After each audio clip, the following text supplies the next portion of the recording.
chicka bow bow. Let me know when you're good so I I'm can say good. something stupid. All right. So, I'm gonna play solitaire this whole time. Is that okay? Yeah, sure. Okay. Wait. You seem so okay with that. Have you been playing solitaire every recording? And I just didn't know? No. This is like episode, with the fistful of popcorn. This is getting close to episode 40. So, if so, kudos. I'm What? just doing online betting. I'm actually a millionaire now, and you have no idea. Oh, that's why you say fuck so much, because you're always losing real money on the internet. Fuck! Oh, that's why you said, oh. Another 1,000 down the fucking tube. Well, Shandy, you're eating shoe leather again.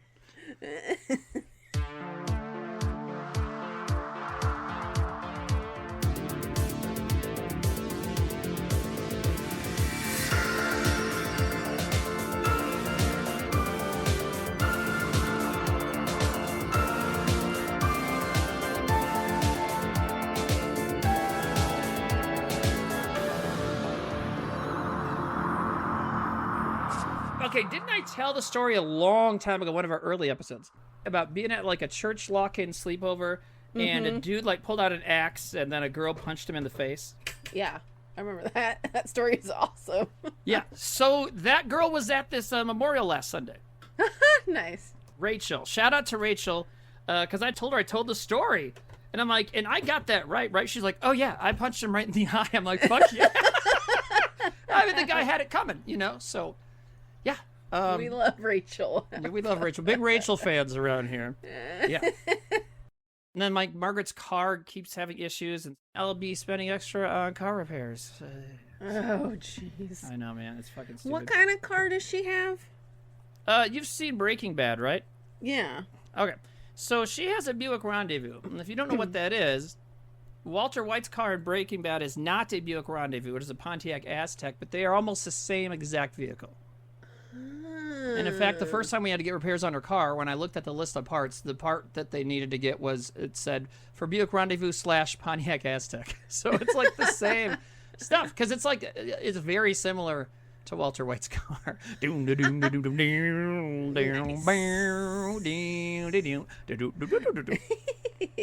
worked at the grocery store today, too, and then right afterwards, she goes and gets us groceries. And she's like, it was kind of fun but stressful because, she still had her shirt on. And grocery stores are very busy on a Sunday. So everybody kept asking her where stuff was while she was trying to find our groceries. No. I'm not working right now. Oh my God, leave me alone. Have you ever been somebody that people just approach and ask for directions? Oh, yeah. I don't know what it is about me, but I will get asked in a store, oh, can you let me know where this is? And people always think I work wherever I'm at, and I always get asked for directions. Always. I'm just that person. I guess I just look like the person that knows what the fuck is up, I guess. I guess. I mean, I was getting asked directions to New York 2 days after I got there. I didn't know anything. So I guess I just have that face. This guy looks too stupid to mug me, so I'll ask him a question. What's your story? Is it still hot there? No. No, it actually got nice here again, but it's been really humid though. Yeah, we got humidity. It's raining. It's been raining today too, but yeah, and the grass is I cut my grass a week ago, and it's the dandelions are out of fucking control. Yeah, the pollen here is awful. Oh, sure. Does that bug you? Yeah, sneezing, coughing, all that crap. Do you get do you have allergies? I just have seasonal allergies. Okay, yeah. When I was in high school, my mom bought some off-brand detergent that we had never used before, and I broke out in hives all over my entire body from head to toe. Jeepers. It was so itchy and uncomfortable. It was also right after I got my labret piercing on my chin. Oh, I forgot you had that. Uh-huh. I walked out into the living room and went, Mom, look at my body. And she's like, oh, it's probably because of your piercing. That's why you're allergic to whatever happened. And I'm like, how would that cause my entire body to break out in hives? It would be around my face. Right. But what else would cause hives on my toes and like Right. underneath my toes, in between my toes, and between my butt cheeks. That too. And I was like, Mom, it's not that. And she goes, okay, we're going to go to the emergency room. So they gave me a hydrocortisone shot in my hip. Oh, hey. I have never experienced pain like that in my entire fucking Why life. do those hurt so much? It's a big needle and it goes through the bone. So they put me on my side and they go, it's going to hurt. The nurse even said, you're going to cuss and it's okay. So she jabbed my hip and then you feel hot medicine going through your body too. So it wasn't just the injection. It was the medicine itself was hot. Ah. I just went, fuck! It was excruciating. And for years, my mom would go, yeah, and I'm still paying for that hospital visit because you got your chin pierced and you broke on those hives. Ugh. You know what happened? I went home and I put on clothes that she didn't wash in that detergent. Guess what went away? Uh-huh. Yep. Yeah, because like the shot helped with the inflammation and itchiness and everything, but it didn't make the hives go away. So I was still wearing the clothes that she washed in that detergent, and I went, I guarantee you if I put on something that she didn't wash in that fucking bullshit, they're gonna go away. And they did. Wow. Wow. If your detergent isn't giving you hives, don't change it. So there you go. Don't wash your clothes, people. That's probably bad advice. Awful. Welcome to Earnful of Popcorn. Yo, yo, yo. Yo, yo, yo. My name is Timmy Williams, Hi, I'm Shani Sullivan. and we are from the streets Oh, of Brooklyn. Missouri and South Dakota. What? Brooklyn. Is that what you said, or did you say something else? That's what I said. Brooklyn. Brooklyn. South Bronx. South Bronx. I did look up a little bit about this movie before we got on. And I said Brooklyn because the director was born in Brooklyn. The director is Karen Kusama, right? Mm-hmm. Okay. And that was written by Diablo Cody.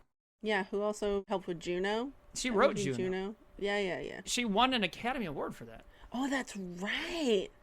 Yeah, she's like a little bit older than me. She's like 47. And we were at the Independent Spirit Awards the year she was winning awards for that, I think. Or maybe she was out there for Jennifer's Body, because it was like 2008 or 9. No. She was probably getting nominated for Juno, because Juno came out in 07. This was at the awards show in 08. Independent Spirit Awards the night before the Oscars. So anyways. So I was just like talking to this like kind of hot lady in a red dress.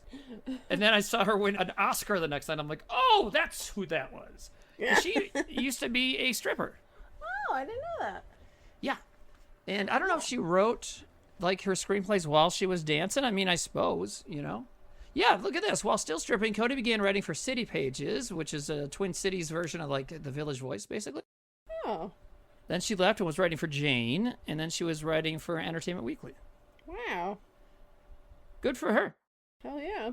But yeah, she had the whole thing, you know, especially in those days that I liked, you know, very black hair and bangs and, you know.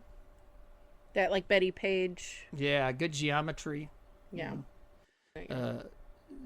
Well, not geometry, whatever circles me. I'm talking about boobs. Anyways, so... But no, so, and yeah, it's written and directed by women, which is awesome. And I would say the message, wait, did we even say what we're talking about yet? No. Fuck. Okay, so today we are discussing, I don't know at all. Figure it out, How do we do that? listeners. Figure out Dude. what we're talking about. Anyway, but I don't know how I thought you said, how do we do that? I'm like, I don't know, because we started talking about it without ever saying whatever. So we, good God. Okay, so today we're talking about the movie Jennifer's Body from 2009. We even remember to say our own names half the time. Yeah. And yeah, I don't know what our deal is. But so Jennifer's Body, which when it came out, I don't know. I'm like, no thanks. I wasn't really into horror yet. And plus I was like, Megan Fox. This stuff just passed me by. This was when stuff like this was very popular. So it was like this came out, the second Twilight came out the same year, and my favorite show now came out that year, Vampire Diaries. Oh, which is like this, it's teeny horror fucking each other stuff. Yeah, it's all about high school drama, all all that shit. But I was not into any of that during this time. Right. I didn't even get into Vampire Diaries till maybe a few years ago. Well, I know what you're into at this time. You're into getting drunk and going to comedy shows and karaoke, just like me, and DJing till like 6 a.m. Yeah, because I'd only been in New York 4 years at this time. Right. I wasn't following any TV shows yet at that point either. I'd started following Lost, I think.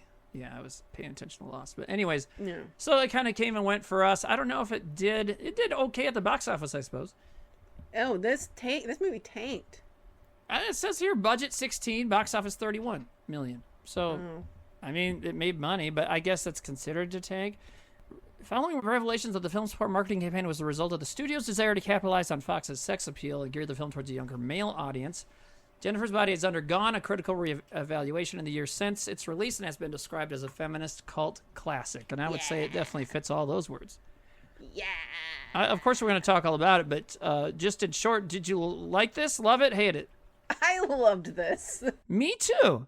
So such a fun fucking watch, and there were some moments where I just went, there's attention to detail in this. Yes. I love that. And it was silly. I laughed a lot, but there were some really smart moments too. Yeah, it's a smart written script, and there's a lot. I think there's a lot more in there than people may realize, and there's some things I noticed that we'll talk about that I'm like, whoa. So Whoa. yeah, like whoa. So this takes place in Devil's Kettle, Minnesota, which I don't believe is a real town, but Devil's Kettle is real. And if you know what the shape of Minnesota is, you know that on the upper northeastern part of Minnesota, there's like a little triangle that sticks out of it. Mm-hmm. So Devil's Kettle is like almost right at the tip of that. So it's way the hell up there, basically Canada. And I would say it took me a while to even realize this was taking place in Minnesota. But then I retroactively was like, oh, because there had been a couple characters that seemed to have Midwestern accents. Like not over the top like Fargo, but like more realistic. And J.K. Simmons, who I don't think Shandy or I knew he would be in this movie, but he shows up and he had a tiny, very subtle Minnesota accent. Yeah. Which it's probably like mine that I don't even know I have unless I'm like talking to people who aren't from here. You know what I mean? So I had to really pay attention to him talking to hear it. Yeah, definitely. But if you're not paying attention, it just kind of, like you said, it's very subtle. Yeah, totally. But which I think is realistic. And looking at Diablo Cody again, who wrote the screenplay, she's from Lamont, Illinois, so she's kind of from out here. She went to school in Iowa and stripped in, didn't she strip in Minneapolis? Yeah, so, I wonder if she stripped at the Deja Vu. That's the famous strip joint in Minneapolis. Oh no, Skyway Lounge. She also spent time working peep shows at Sex World. Wow, that's a famous porn shop. A friend of mine worked in the warehouse for Sex World in Minneapolis. Interesting. We're all connected by just a few degrees. Diablo, if you're listening. Oh, you've been married since 2009. But anyways, if you're listening, we can hang out sometime because you get it. I would assume she kind of wrote the accent thing into it, right? And Karen Kusama directed. So Karen Kusama has done this and a couple other horror movies, and I think she's done produced TV shows and stuff. Yeah, too. She did Yellow Jackets. I don't know if you watched that. It's yeah, awesome. I watched the first season and then the first episode of season 2, and then I forgot to keep watching it. But it's crazy. Dude, get back into it. I will. It's I should. Nuts. I bet. It's so good. Ella Purnell is in it, the first season, anyways. And who's also the star of Fallout, and she's like maybe after watching Fallout, she's like one of my favorite actresses. She's really good on that show. She's awesome. And she's good on Yellow Jackets, too. Mm-hmm. And talking about good actresses, so the two stars of Jennifer's Body are Megan Fox and Amanda Seyfried, which not only by hair color, but also by acting talent, at least in my eyes, were like yin and yang. Mm-hmm. Meaning Seyfried's great, and I knew that. She's been in tons of great stuff that I like. She was in The Housemaid, she was in the Twin Peaks revival, and all sorts of good stuff. And she's done a lot of weird indie films, and this is not the only film she's done where she makes out with women, so... Hell yeah. Hell yeah. But Megan Fox is, in my opinion, fantastic in this movie. Oh, I loved her. She freaked me the fuck out. Yeah. But she did a good job acting. I mean, playing that kind of character. And maybe she just was that. Maybe when she was in high school, she just was that kind of girl. I don't know, but whatever it is, she did a good job. Yeah, I like her whole dynamic with her best friend, her Biff. Yeah, totally. I just never kind of knew what was going to come out of her, and not having that expectation just made the character so dynamic. The way that her and her friend Needy interact is just like they are best friends. They just make fun of each other, but then she is prissy at the same time. Yeah. And she plays on that, and she's plays on that with her too. It was just fascinating, because normally it's Needy would be the girl that wishes that she was her, right? That's normally what would happen in a script. Right, but she wasn't. No, it was awesome. She was her own person. Needy, it's Amanda Seyfried's character, has a healthy, good relationship with a boy who was in so much shit. That kid. Oh, Chip. Chip, that actor. So I looked up because I'm I've seen this guy a lot. A bajillion times. He's in Hotel for Dogs, which is a kid's movie that my daughter likes. He's in Scott Pilgrim. Does he always have that haircut? I know he did quite a bit back then. He's in Perks of Being a Wallflower. Wow. And he's good in this, too. And then you got basically an evil emo band fronted by Adam Brody.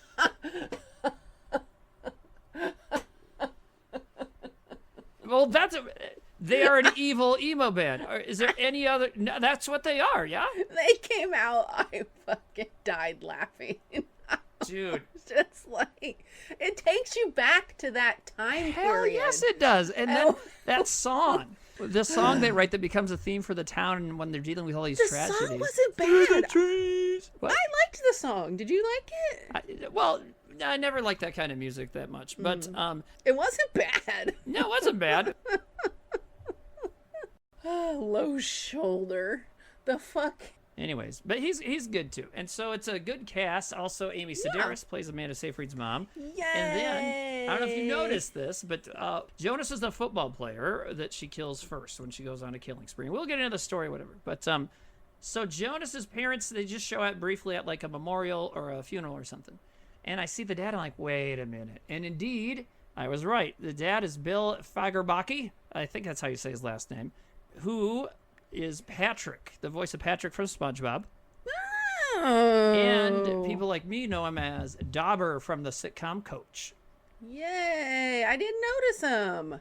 Yeah, so yeah, it's a cool cast. And when the story begins, it's these two girls are friends, and people are like, well, how are you guys best friends, like Shandy said? Because it doesn't really, they don't seem like they would be. But that is also real.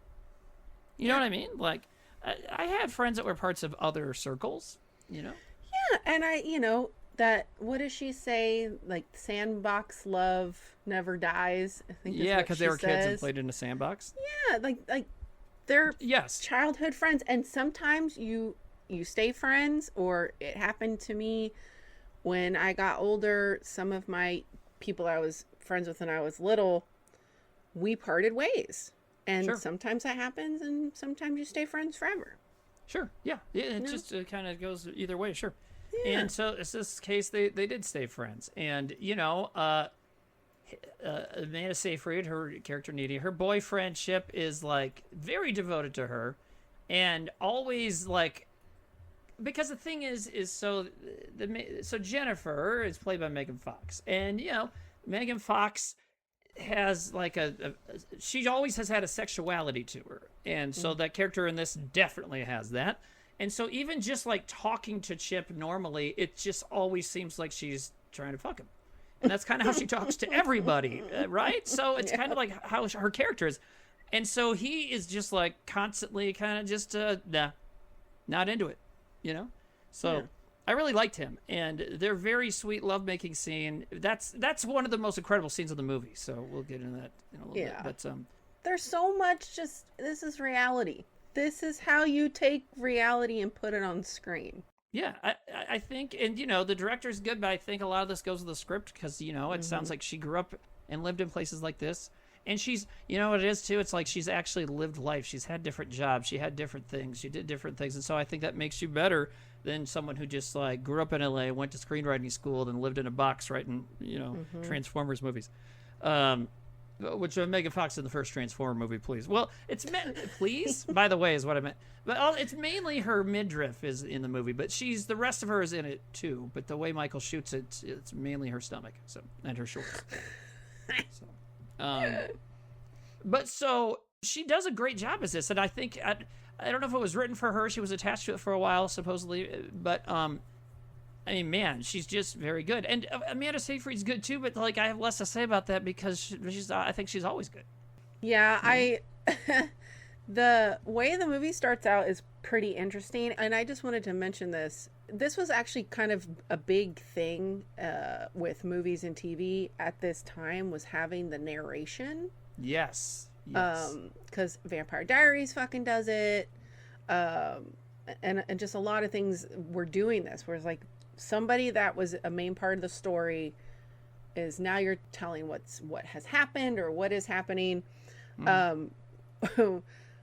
I didn't realize she was in a prison at first. I thought she was in like a psych ward, but then when she kicks the shit out of that lady. Yeah. She kicks an orderly. Well, it says orderly though, so I think it is a mental institution prison. Okay, yeah. Man, because they do talk about counseling and all that stuff too, therapy, whatever. That chick goes flying. Now watching the whole thing, I'm like, oh, that's why she was able to kick her that hard. But I didn't know that. Oh, right. Yeah, for sure. And now, as we record this, I'm not even nearly done with our last thing we recorded, which is going to be a fistful of popcorn episode. But I will say to you, Shandy, that this month has been great for us watching movies in which someone kicks someone else while incarcerated. So it's going great. We do themes. We don't even know it. Yeah, we don't even know it. We don't plan it. But this is a great movie to watch around this time of year because of high school, and school just got out and all that stuff. So. Oh, yeah, and they have the dance and everything. Yeah, they have so a it's dance. Perfect. Yep. Sure. And she's in this mental institution, but also like incarcerated, whatever. Mental prison. I don't know what they call this. I forget. But anyway, so she's in prison, and we don't know why yet. But she starts talking about how it wasn't always like this. And then it goes into the main timeline of the story, which is sometime before she's imprisoned. When the killings first begin. Yeah, back before the killings begin. So they're at a pep rally, and of course Megan Fox is a cheerleader, and I think she's like the main cheerleader, right? Wasn't she in the middle and everything? Yeah. See, and I think that's why it plays with her so well, because it's like, this is the character who's like, of course she's going to be the main cheerleader because she's hot. And like, that's her whole kind of deal. And like, I met Megan Fox a couple times many years ago. I think maybe even before she made this movie. And I just gotta say, like, I don't remember a damn thing about her. Oh.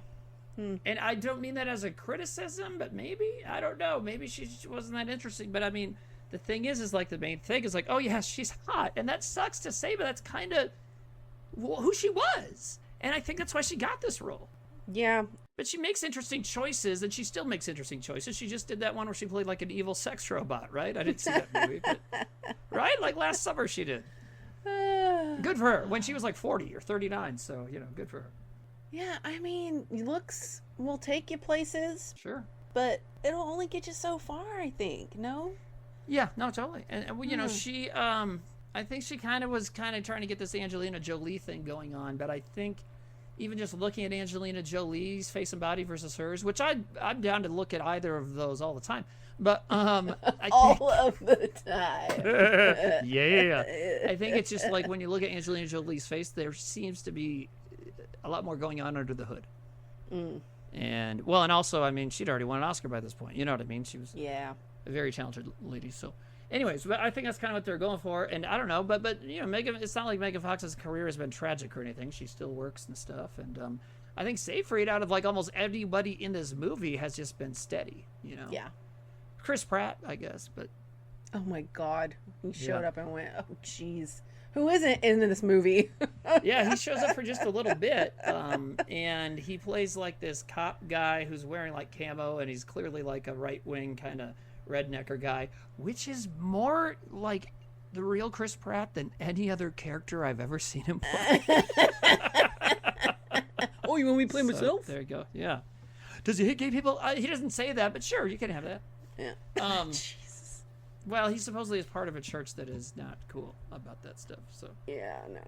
Yeah. But yeah, so there are these girls in this small town, and they're going to go see a show at a bar. And they're from the city. Yeah, the band's from the city. Why are they coming here? I don't know. But I like them. And Jennifer says the singer is salty, which turns out to be their term for hot.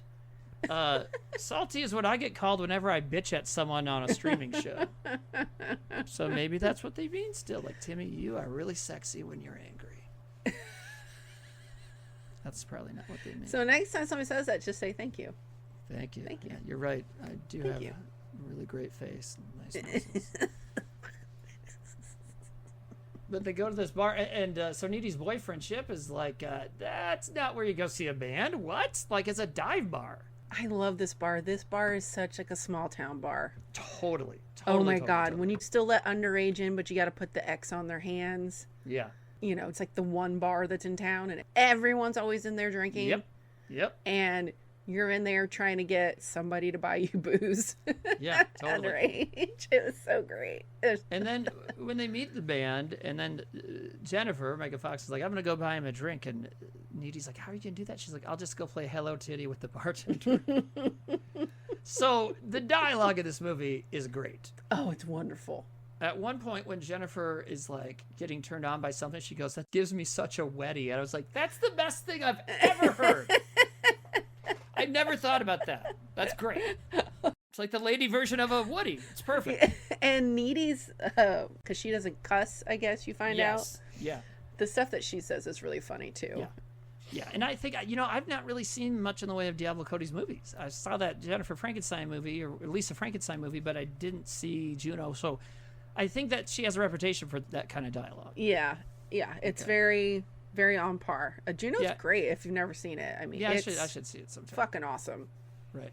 Yeah, the film is that there's a lot of like mid-2000s hot people that were in everything back then, so it's kind of great. But so the band is like this emo-y punk band, I think in my neck of the woods, which is pretty close to where this film takes place.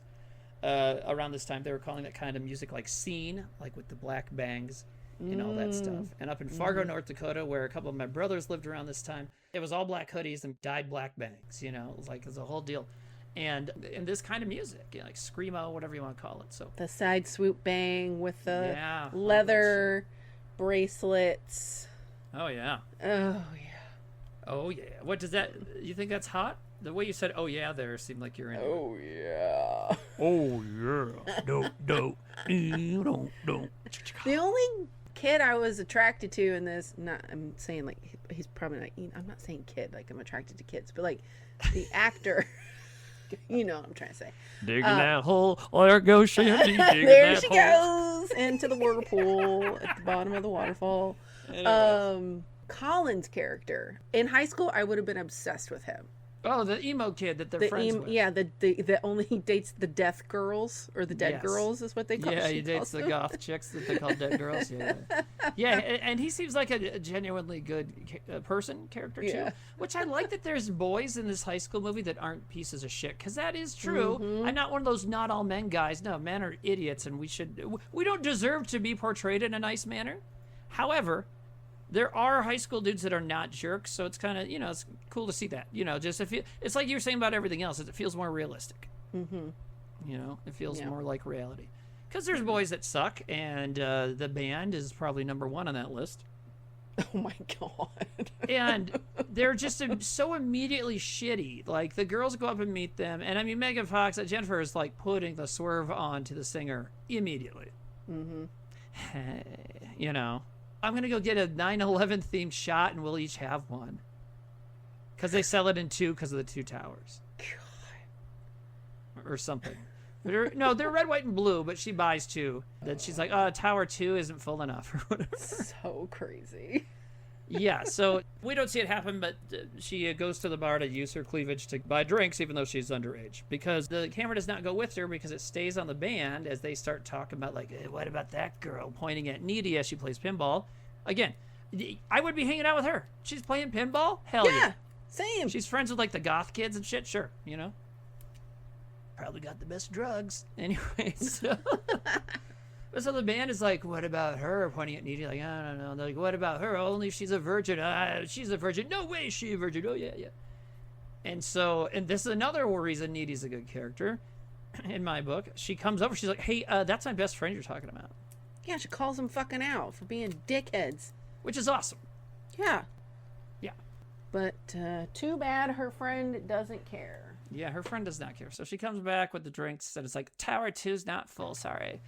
And they take their drink, and then the show starts. And I haven't seen this movie before either. I knew very little about it, so I enjoyed this very much because I did not know where it was going or what was happening. I knew Megan Fox, I knew horror movie, I knew people get killed. That's about it. So I was not expecting this part. No. Holy shit. So something happens. They never established if the band did this on purpose or not.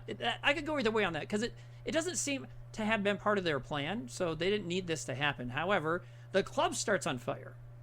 Oh my god, it's just fucking pandemonium. Like, everyone's getting hurt in the most insane ways. Well, yeah. Here's the thing is it's on fire. There's people getting burned. There's people getting trampled. And they really play with the sounds on that. You hear the bones breaking when they're getting trampled and stuff. And the beams falling and smashing them. Jesus. Yeah, the beam falls on that one kid, as far as we know. And, so here's the thing, though. This is a couple years after this really happened in New Jersey. Oh. Yeah, with the band Great White. What? They sing the song from the 80s, my, once bitten, twice shy, baby. And so they performed at a club in 2003 in, that's right, it was in Rhode Island. That's right, not Jersey, Rhode Island. And there's a fire at the venue, killing 100 people, injuring 230 of them. They had pyrotechnics, bad idea, because it sounds like it wasn't a very big venue. Anyway, so the thing starts on fire, and so there are trampling deaths, just like in this movie. And I have to think, Diablo Cody, knowing that she was a smart person and a good writer, this has to be a reference to that. Or at least I think the actual thing probably inspired her to have this happen. Yeah. In her script, you know what I mean? And everything that kind of comes after it as well. And since we already mentioned it once, and I'll definitely be mentioning it again, when Megan Fox goes to buy the guy a drink, and she mentions it's like a 9/11 tribute drink or whatever, there's a lot of things in this movie, sort of, about 9/11. At least I picked up on a few things. I don't know what you did. That was the only thing I picked up on. Okay, well, there's something at the very end that I'll mention later that I don't know if it's intentional or not. But given that the movie talks about 9/11 and has kind of a subplot about how people react to tragedy or use tragedy to their advantage, I feel like there is intention. So we'll get there. But I found that this movie did have some deeper stuff going on. And it all feels very surreal the way it happens, too. The girls escape through the bathroom window because Needy's like, I know where to go. Because she's smart. We already know that. She's the one looking out for Jennifer. I think that's probably how their friendship has always worked. Yeah, man, when they go out the window and he is just standing over them holding the drink nonchalant, he's just like, oh, hey. As the thing behind him is like engulfed in flames. There's people running out the door on fire dying. Like, could care fucking less. Yeah, well, and you immediately like, let's get in my van. We need to be in a familiar place. Let's get in my van. You know where we should go? My van. Mm-hmm. Now, this, unfortunately, is realistic, too. Yep. This kind of thing happened where a emo band around this time, they were huge. And like they even say in the movie, there's a lot of them. Like, I've heard stories of this kind of band taking advantage of young women like this, underage and everything, you know? Yep. So, feeding him drinks because he, like, forces her to drink the drink. Yeah, and he's got another drink for her. Yeah. And then bring him in the van. And Needy's just like, what? You're going to go with them? And Jennifer's almost, like, hypnotized. Yeah, she does seem like she just can't say no. Like, she can't resist. And given that, like, I mean, this is kind of going forward, but, like, given that we later found out that the band is, like, practicing black magic and worshiping the devil, and they have intentions for this woman, I wonder if maybe they kind of have cast a spell on her during the show, like maybe even through their music. Ooh, You like know? subliminal messages and Sure, the something like that. music. Yeah, Ooh. yeah. Because there's this is a good movie where it doesn't explain everything. You get definitely enough of an explanation to go with it, but that doesn't get an explanation, and you also don't get an explanation for why Needy has like psychic powers. She can kind of see the future through her dreams. Let me know if you feel this too. Mm-hmm. I mean, it's not until the very, very end, but she rips her BFF necklace off of her, and it almost kind of like breaks a spell. So I wonder if when they're doing the spell on Jennifer before they sacrifice her, the fact that they're both wearing these necklaces that have this insane amount of meaning to them, that she's connected to her in a way. That's a great theory. That's interesting. Yeah, that's what I thought. Because they've known each other since they were little kids. Sure. Yeah. And then when Jennifer goes, yeah, I just woke up and I found my way to you. I was like, oh, because like the necklaces like binds them. Yeah, I like that theory, but here's one thing that pokes a hole in it. Before any of this happens, when Jennifer is coming to pick Needy up at her house, Needy's upstairs with her boyfriend. She goes, oh, Jennifer's here. And the boyfriend's like, how do you always know that? Oh, that's right. Like they're like psychically linked somehow. Yeah, so maybe they already were, because the locket seems to have something going on with it, as you see it at the end. So I think we're probably both right. I think that it's maybe strengthens whatever that was. I love that. Very crazy. When you're saying this movie has some great depth to it, it's just that you don't have to explain, but I love shit like that. Yeah, I love it. Well, and I think where it goes after this, especially with the band, is, like I said, where a lot of that I feel like comes from, because the way the band takes advantage of this tragedy. So they drive off with Jennifer in a van, and Needy's obviously freaked the fuck out. She goes home, she calls her boyfriend, and while she's on the phone with her boyfriend, she's like, someone's here. And this is where things get real fucking cool. Oh my God. I was not expecting this at all. Oh, creeping around the house. Wow. Is she outside? I forget where'd she first sees her. I think she just sees her in the kitchen, no? Right, okay, yeah. So she's in the kitchen, and then Megan Fox is there. But she's covered in blood. She's been beat the fuck up, and she immediately has this amazing, horrible smile with her teeth covered in blood. Oh, it's so good. Yeah.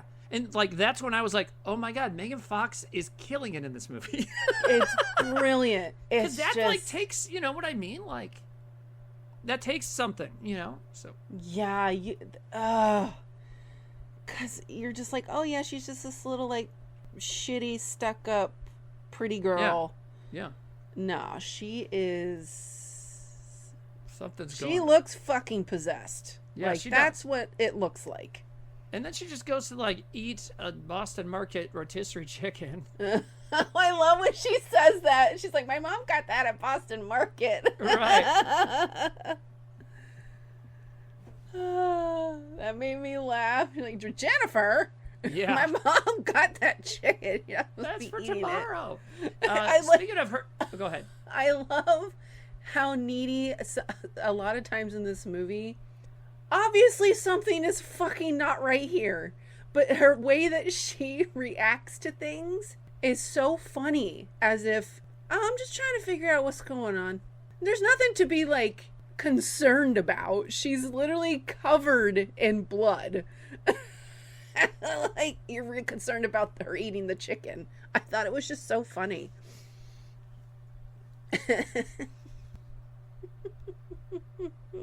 Well, I think it's actually realistic.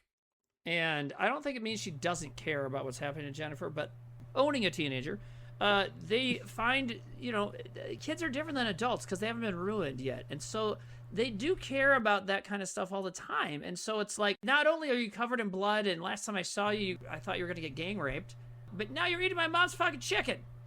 So, like, on top of everything else, I don't want to get in trouble for this. I think...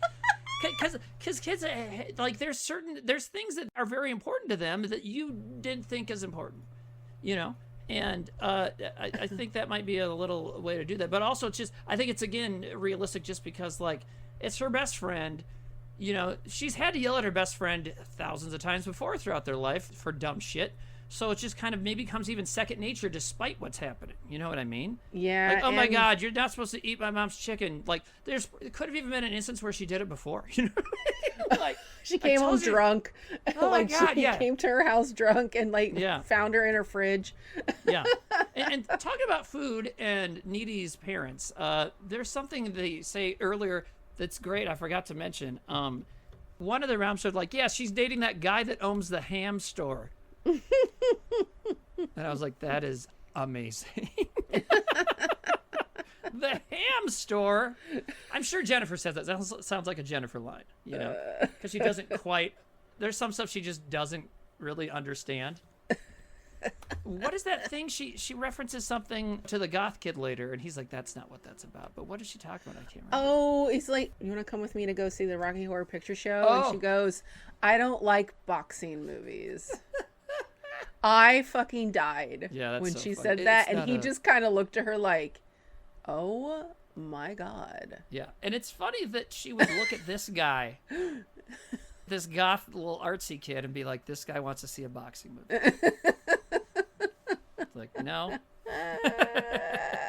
Anyways, yeah, it's but yeah, so Needy is like, what the fuck is this all about, you know? And so she eats the chicken, and this is a moment I had to look up since my daughter has emetophobia. I had to be like, okay, leave the room, because that is quite the puke scene.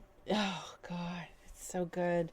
Yeah, it's like she vomits up this, like, it's not puke, it's like some black liquid, and it has like spiky kind of something in it. I think she later says it looks like there's needles in it, right? Yeah.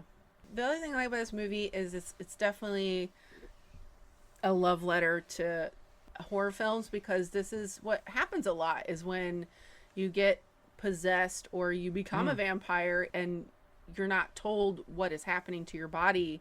You just feel hungry, and so you just assume if you eat something, and usually it's like something raw, meat or chicken or whatever, and then your body rejects it because you can't eat human food anymore. It's either like you vomit or, you know, you just can't ingest it and you don't understand why, but you're so hungry. There's this insatiable need that you can't fulfill, and they don't understand why. I love that. I love that horror movie trope. And nobody can explain anything to her. To Jennifer. Yeah, she has no idea what's going on with herself either. She just knows that she needs to eat, so she eats. Well, that's not going to work. Now what I got to do? Yeah. Now what am I supposed to do? But, oh, it's so nasty. Yeah, it's real gross. When she pushes her up against the wall and is getting all close to her and, like, kind of sniffing her. Yeah. I felt a little something. What, like got horny? I was getting a little lady boner. I was like, okay. Oh, damn. Well, we just laid the term down, so please use the term. You're getting a wetty. Right? Yeah. Well, and, but, I mean, my daughter said that all she knew about it was that it gets gay at some point. I was like, okay. So I thought maybe it was here. First of all, it was just really scary. Yeah. And I went, oh no. She's like, what is she going to do to her? Like, I thought she was going to bite her. Yeah. Yeah. Well, but that's, I mean, I'm just reading the plot that she does almost bite her is what it says. And that's right. She's like, it's going to, it's like, whoa. And then she runs off. Because that's what she's supposed to eat. Right. Well, but you're right. There's this sensuality to her. And I mean, we find out there's a reason for that too. It's because they find out that she's become a succubus, which a succubus is like a, you know, old school monster from history. And that it's a sexuality is part of that. It's like uses it as a trap. Yeah. Draw people toward it, then eat them. So, and you definitely say that happens. So, yeah. So then it goes to the next day, and like, so everybody's really messed up because the night before, a whole bunch of people, including a lot of kids and people they knew, they mentioned like 30 students or something. A lot of students died. You know, a lot of people died in this fire. And it's in the national news. Yeah, it's in the national news. Like Needy tells Jennifer, and she's telling this to Jennifer because Jennifer doesn't seem to give a shit at all. And she just seems fine. She seems absolutely like, fine now. What? Yeah. What? Yeah, and everybody's very sad, and that's when you get to see I forget which class it is, but one of their teachers is J.K. Simmons, who has a hook hand for no reason, but he does mention that he's seen other tragedies before, so it must be something happened to his hand. I love that, and there's no explanation. Yeah. It's just this town sees tragedy. Yeah, it's so funny. And But yeah, so obviously everybody's very sad, you know, and this girl just doesn't care, and people think it's very strange. However, she continues to get away with it because of her sexuality and who she is, you know? Oh, So, yeah. like, whenever anyone calls her out, she kind of, like, just charms her way out of it. She's like, I feel great, basically. So then we just see her. Well, okay. After they're in class, it cuts to this great shot. And this metal music comes in. The camera goes across the football field towards this dude standing there. And he's like a football guy, the football captain. And he's like crying or yelling. I can't remember what he's doing right away, but he's upset. And Jennifer comes up to him and she's like, wasn't so-and-so your best friend? And yeah, so his best friend, one of the football players, you know, he told me that he always wanted to see us get together. So wild. Yeah. Let's give him this wish, shall Yeah, we? and so she just leads him into the woods. And he goes with her. And I think there is a degree of magic demonic power there. But also it's like, this girl's super hot. This guy's upset. She says, I'm upset too. Let's go bang it out. I mean, it's hard to see. Yeah, I can see being at like, especially at that age, being like, oh, okay. You know what I mean? Like, oh, Jennifer wants to Yeah. touch me? Okay. Yeah, like a girl that looks like that. Whoa, you know? So I understand it. But also it's obviously there's something going on. And so then she has like a jacket on, and then she takes her jacket off and she's not wearing anything else under there. And she strips his clothes off. And then they start hooking up, and they keep kind of like cutting to these different animals. There's like birds, and then there's a deer, and then there's beavers, and then there's a fox. It's like, what? And they just keep having these cuts so they don't establish that they're all right there. But then there's a wider shot, and all the animals are right there where these two kids are about to hook up, and it's like, what? Well, he goes, Jennifer, don't you see all the animals? She's like, they're getting ready. Yeah, something like that. Yeah, because she's getting them some food. They're going to eat Yeah, soon. exactly. Is this when we see her mouth open for the first time? Yeah, it has all these crazy needly teeth. So then she like attacks him. She's taking big, like, chunks out of him. Yeah. And then it cuts to like a shot of his body completely eviscerated, real fucked up, and the deer that we saw earlier is eating him. It's like, what? And I don't even, do deer eat meat? I don't think they do. But these animals have obviously been somehow, they're part of the devil magic going on, demonic energy happening. You know what I mean? Yeah, I think so. Are white-tailed deer, because that's what it would be, omnivores, herbivores. But they are opportunistic omnivores. While they primarily eat leaves, they will occasionally consume animal matter. Oh. Like small birds, fish, eggs, and carrion. Carrion Or being Jonas. a dead body. So, well, but he's dead, and he's carrion. And it says right here they would eat carrion. So there you go. That's what dead animal tissue is. So yeah, so it's crazy. And his dad and mom are very sad. There's a memorial, and his dad is Dauber from Coach. And I laughed out loud at this part, and I feel like my daughter thought maybe I was crazy.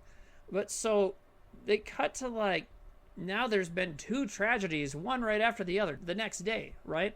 Mm-hmm. And so like, you hear this song, Through the Trees, and it's like this screamy emo song, but it cuts to like these kids like singing it like for our candlelight vigil for the victims and stuff. And of course the band is Low Shoulder, the band from earlier. They still have a vested interest in this town for some reason. And so they made this song, and they're donating a portion of their proceeds to the town. And as she learns in school the next day, 3% of the proceeds. And she's like, where are the other 97% going? They're like, what are you doing? Those guys are heroes, you know? And because there's also a story going around that they helped save a bunch of people from the fire, which we know is not true. We saw them drive off with Jennifer and ignore people that were on fire. Yeah. And I just, the Through the Trees thing, just, it was so fucking funny. And I just love that whole thing of, I was actually there. I know they didn't help anybody. We need them. It's like, I was there. Mm-hmm. Whatever. Like, yeah, I mean, well, yeah, there's only so much you can put up with. And I mean, but we see that happen all the time in real life, where it's like, some fucking scumbag convinces people of something, and you get enough people to believe it, now it's just true. And obviously this band might have some sort of demonic magic power too, like we said earlier. Maybe, I don't know. But they're doing that, and they're like, I think, going to play a benefit concert or something. And they just keep getting involved in helping this town get over tragedy. But really what they're doing is taking advantage of it to make money. Mm-hmm.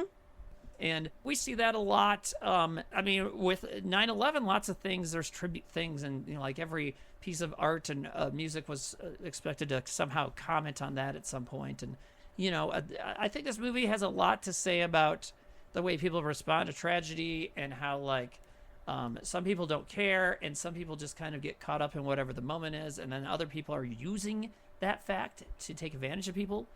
They know that people get caught up in a moment during tragedy, so they use the tragedy to make money or to use them, and that's kind of what the band is doing, you know? Yeah, So exactly. you see it in politics all the time, and I don't just mean the current prick, but like lots of idiots over the centuries use a tragedy to get people to vote for them. Like, another 9/11 will happen or whatever, you know what I mean? They still use 9/11 as a reason to vote for this person or that person, you know? Yep. So, like, I'll prevent it from, you know, they're going to do, the terrorists are going to come in and do it. Like, okay. They're doing that shit with fucking Mamdani. They're like, Really? He's the Muslim socialist. Blah, blah, blah, blah, blah. Yeah. And you know what? Good. That's the thing is, especially with socialists, but also like, oh, any other religion too. It's like, fine, I just want a different fucking point of view in charge, you know?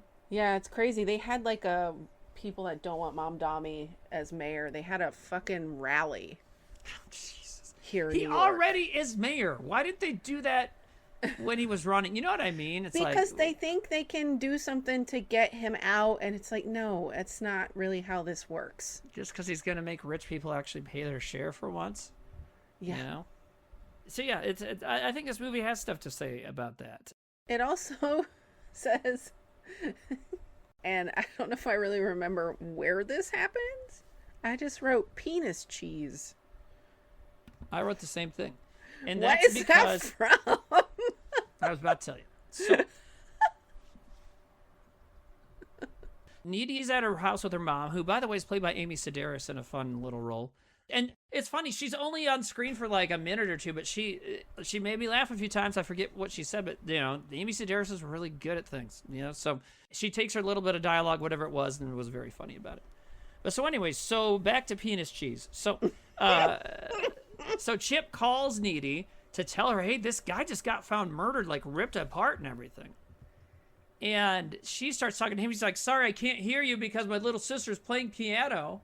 Oh, yeah. And she's like, you're a penis cheese. It's such a good, again, a realistic thing. It feels like from someone who's actually paid attention to their life and written things down from life, because like little kids call their older siblings weird shit that they don't really quite understand. They just heard it. Or maybe she just heard these two words and thought they should be together. You know, it's like, she knows that penis is a word.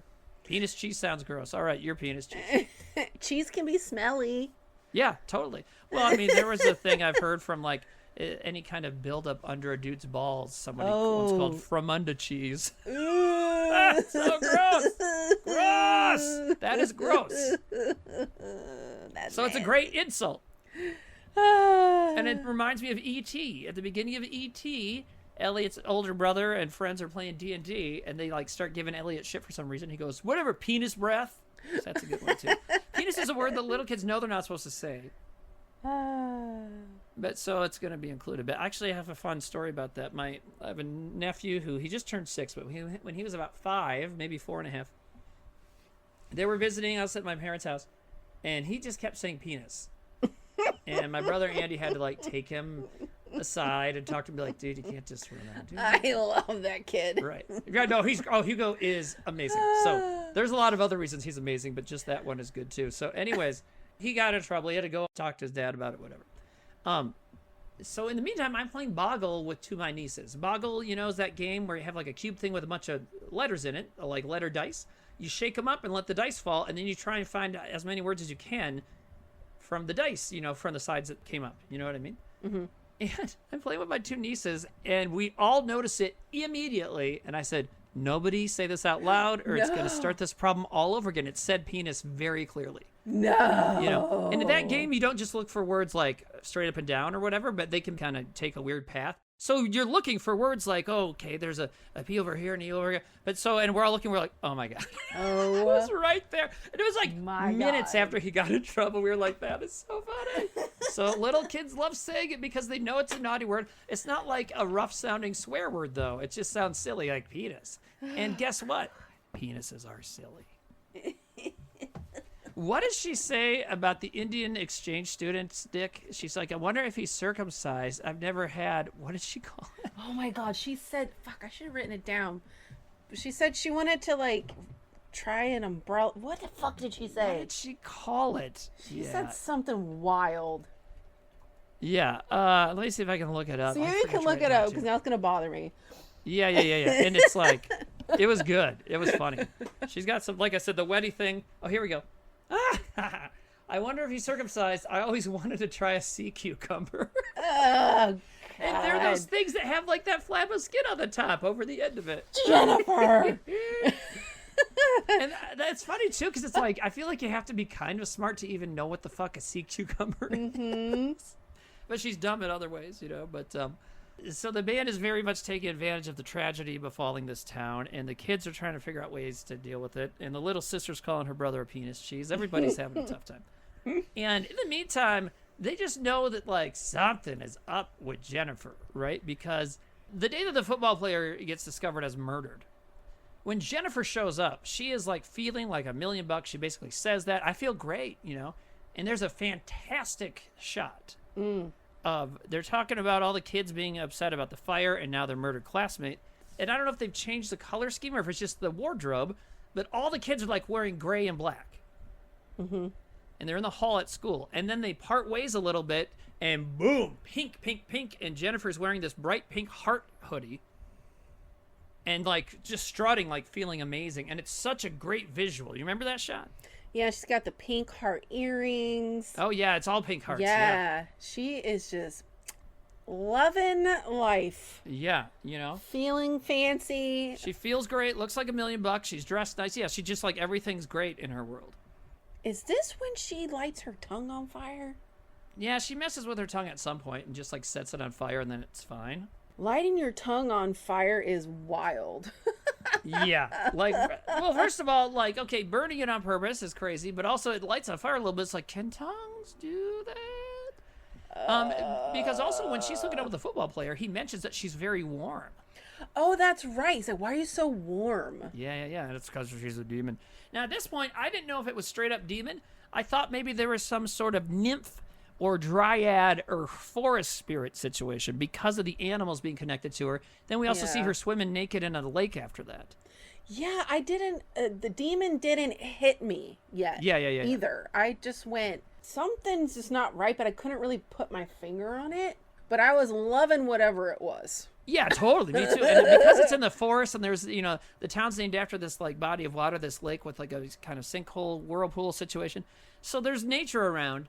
And so I was thinking, like, maybe she's possessed by some sort of nature spirit like that, because she seems very primal and, like, feeding, and all the animals, like, it's like a Snow White situation, like evil Snow White.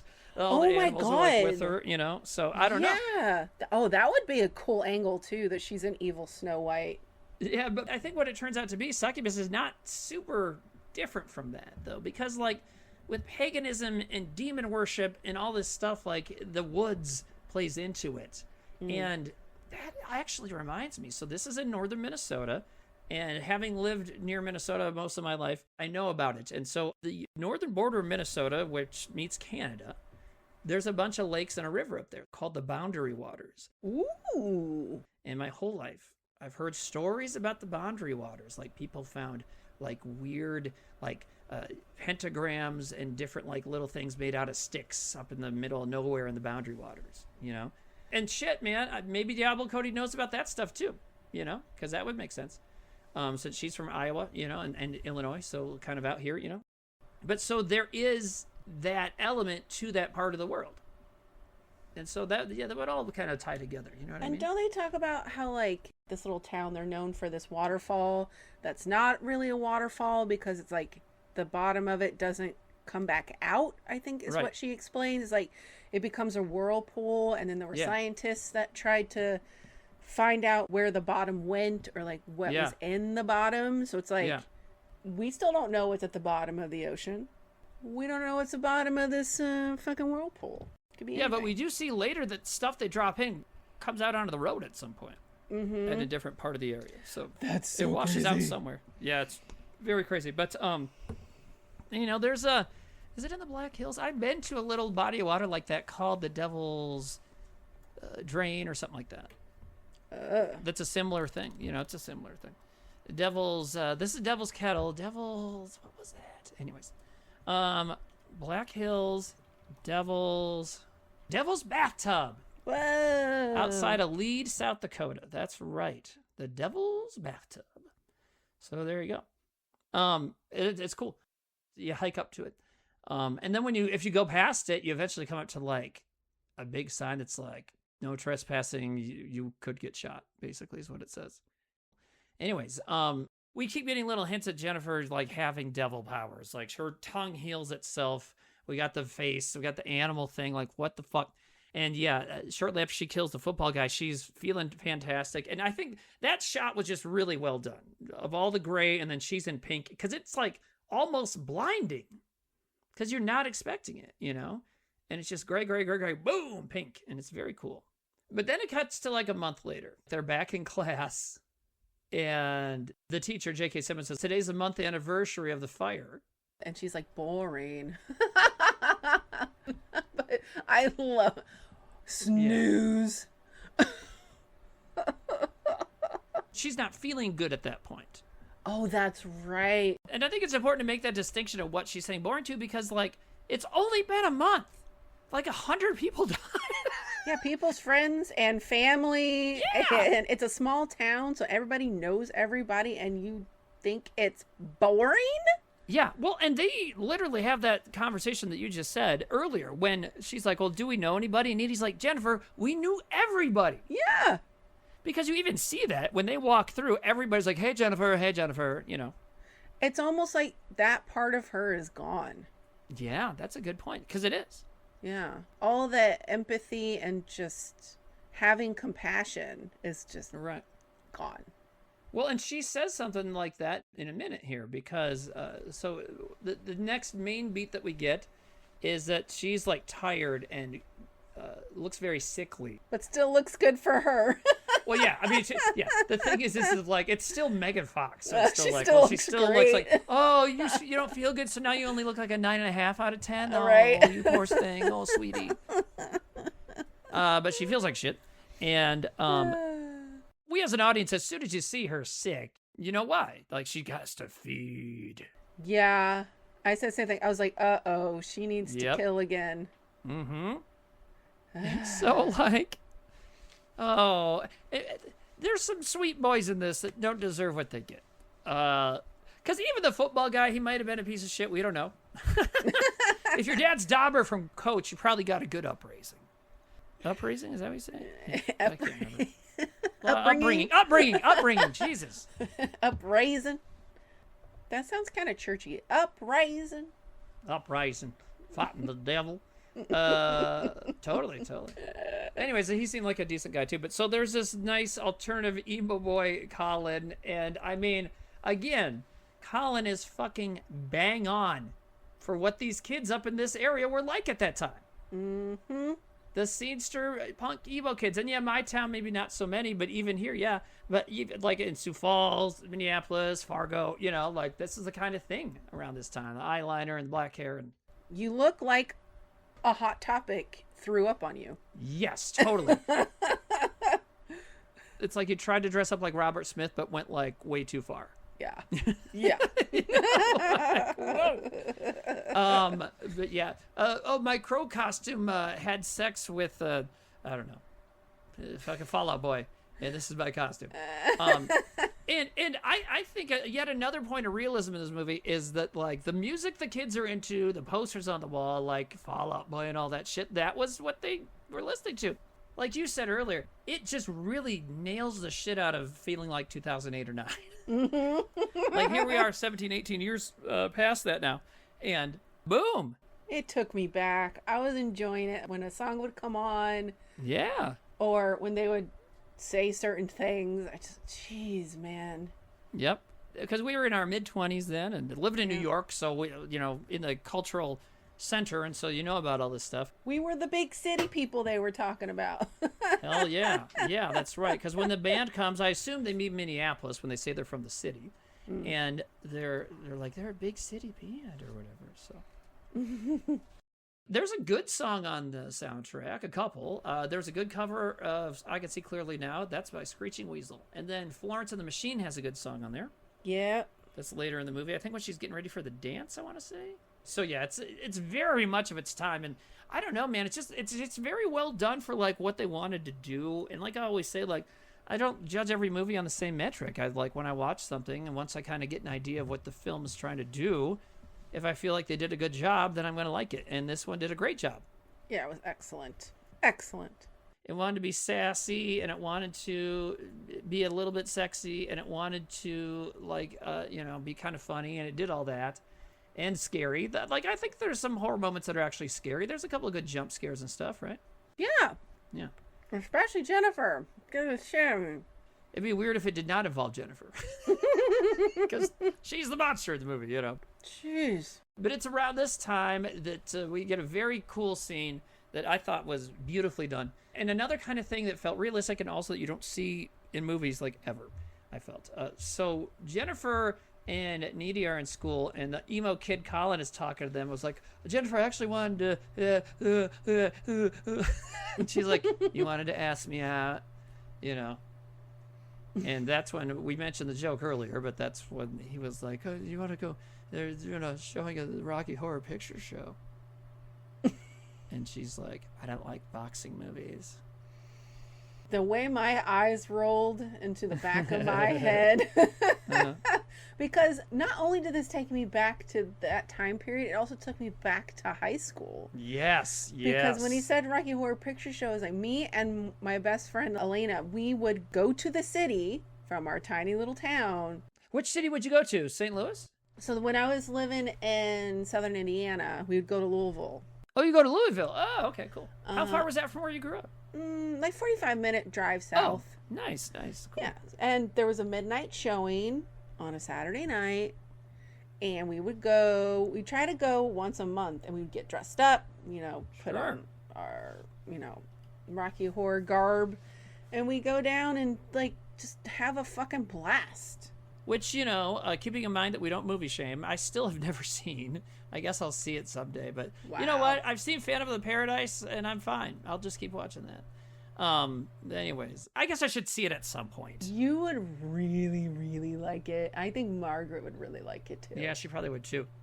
Anyways, so the kid's like, oh, Rocky Horror, it's not a boxing movie. And so he's like, yeah, fuck it. And he starts walking away. And then Jennifer remembers that she needs to eat man meat. So then she goes up to the dude and was like, and this is so funny too. And again, you can believe that a young teenage boy would fall for this. She's like, why don't you just come over to my house tonight? He's like, okay. Even though we don't have anything in common. Yeah. Like apparently. We've never even hardly spoken to each other. Even earlier in the movie, she's asking Needy, like, why are you friends with that guy? And Needy's like, well, he's, like, cool, and he's creative, and he writes good poetry or whatever, so, or something like that. So it's, like, very out of left field for this kid. But, again, like we said earlier, a girl looks like that, and you're a teenage boy, very hard to turn down. Yeah, I wouldn't turn it down. I wouldn't care if she doesn't know about Rocky Horror Picture Show. She's hot. Yeah. I just want to touch her boobs. Right? So, and so that's what he's hoping for. So this is what I was talking about, where one of my favorite parts of the movie. I think this is very creative and cool and interesting. So at the same time, Needy's boyfriend Chip was like, you gonna come over tonight? I bought a bunch of condoms at Super Target. Oh, I wrote that down. I went to Super Target and picked up more condoms. Yes. Because that's so realistic too. I love it. What a silly place to get condoms at. Like when I was younger and would buy them, I just always felt a little weird.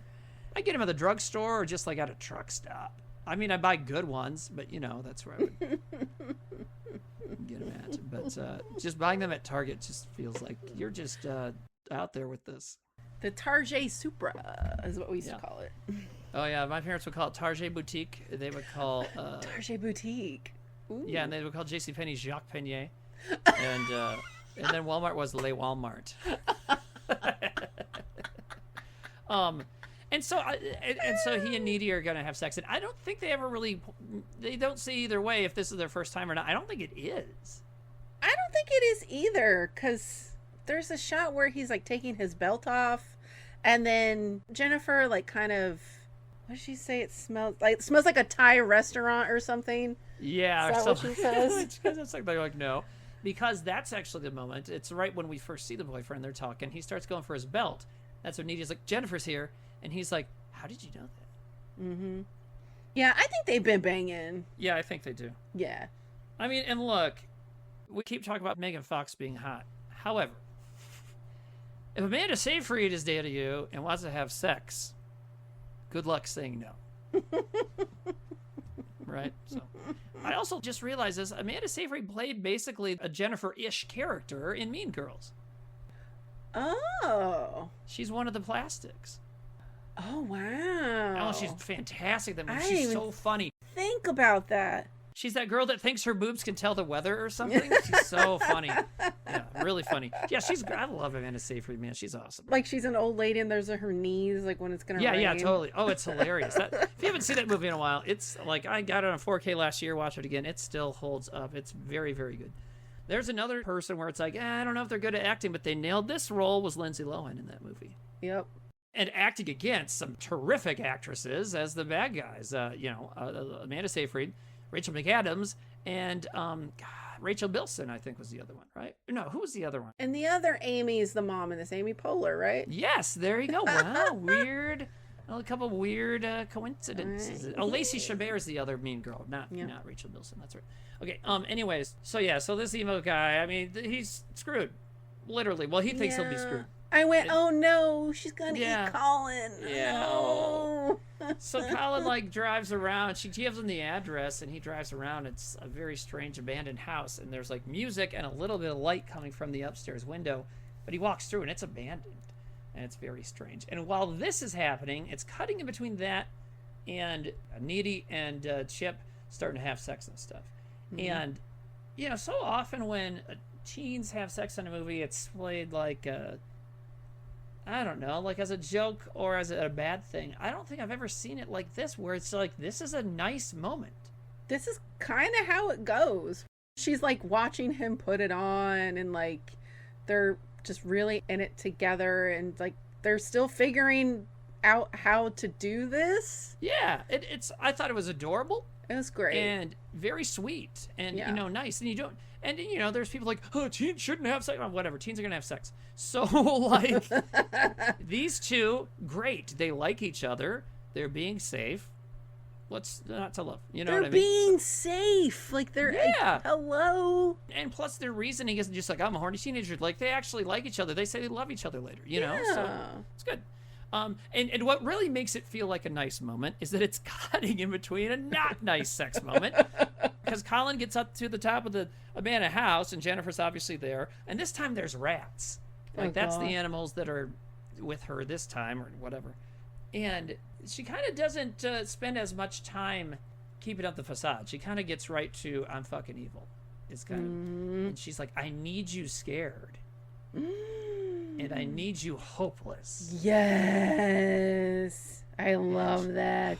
Yeah, and she starts going at him. And so while she starts killing him, and we get this great silhouette shot of she's riding him, gonna bone him or whatever, and just pushes on the ground and kills him and da-da-da, and a silhouette shot of her eating and pulling stuff out of his body and stuff. And is this when her eyes change colors? yes, we see her eyes change, and she's like, I need you scared. That was cool. Yeah, very cool. And again, Megan Fox is doing a great job at playing this evil, monster-y, hot lady thing. She does it. Well, it's succubus is what we find out shortly. But she's still her in a sense, because she makes fun of him when he's scared of the rat. Where she's like, I thought you guys were into that rats and dead shit. Yeah. She's still really kind funny. Of being bitchy. Yeah, totally. I love it. Yeah, it's good. And so it's cutting between that and then this very nice moment between Needy and Chip. But this is when it really nails home this idea that Needy has some sort of psychic connection to Jennifer, because she starts feeling seeing the blood. And so crazy. I was not yeah. expecting this at all. Yeah, me neither. And it's like, oh my God. And she starts like saying the word hopeless because Jennifer was saying it. And she starts like screaming and crying. Oh, and no. Poor Chip thinks he's doing a good job. I went, no, Chip, no. And he says, am I too big? Like, hopefully? Oh, it's so sweet. It's so real, man. Oh, Chip. It's the thing, right? Is this condom actually tight because I have a big wiener? Oh, I hope so. You know? But then also she makes this comment about the condom. It's just like a swirly or something. Yeah, it's like a goofy brand. And he's like supposed to feel better for the female. Yeah. And so maybe in his mind he's like, damn, I got to keep getting these condoms. Yeah. I feel amazing for her. Yeah, and he's just like, oh, am I too big? It's just great. I That's love great. it. He never really figures out what her real problem is, but she kind of tries to tell him later.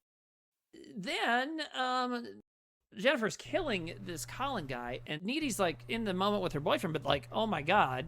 So she like gets up and leaves. She gets in the car, and I wrote down, oh no, the fucking shitty fucking song plays when she turns the car on, and she's like, no, not this fucking song. So it immediately starts upsetting her. She's already upset because she's getting these visions, and she had to leave her boyfriend mid-coitus. And yeah, I guess the car, that song plays, oh yeah. And then she takes off, and yeah, that's when she encounters Jennifer all bloody and monstery on the road. She's like, what the fuck? And she like jumps in the car, and the car crashes. She gets back to her house, and her mom's not there, because they mentioned earlier her mom was working the swing shift. Maybe she works at the ham store. I don't know. Maybe. But then here comes another interesting moment.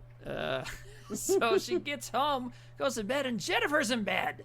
Ah! Wow. I mean, look, if that were me, I would get scared for a second too, but then be like, oh. You know what's great here? She says to her, is that my Evil Dead shirt? Yeah. That is such like a boyfriend would say that to a girlfriend. Like they've just broken up. Which makes sense because she's like, Jennifer, what the fuck is wrong with you? Yeah, what? But then Jennifer like grabs her and kisses her. Then Needy starts kissing her back. This is a tender moment, but this is also very tense. And is this something that like they've been wanting to have happen like their whole lives? Yeah, I don't know, but they're making out and stuff. Then Needy, of course, after a second, is like, what the fuck am I doing? Mm-hmm. And then Jennifer says something about how we used to play boyfriend-girlfriend. So the whole t-shirt thing makes sense, but that also tells me, like, well, maybe they did used to do this. You know? Yeah. Because what would the game boyfriend-girlfriend be? You know? So... wearing each other's clothes. Yeah, totally. And kissing, you know? Mm-hmm. So they have a close-up of the girls kissing each other. And it's very well done, very hot and well shot. And then they start giving each other a tongue. Now, I haven't mentioned this yet, but I watched this movie with my daughter. And when the girls start giving each other tongue, my daughter went like, ugh, gross. And at the same moment, I was writing down this note, very hot and well shot kissing. Because it is super, super sexy. It is just like... sorry, Chip, that she's not kissing you like that. Woo! Damn!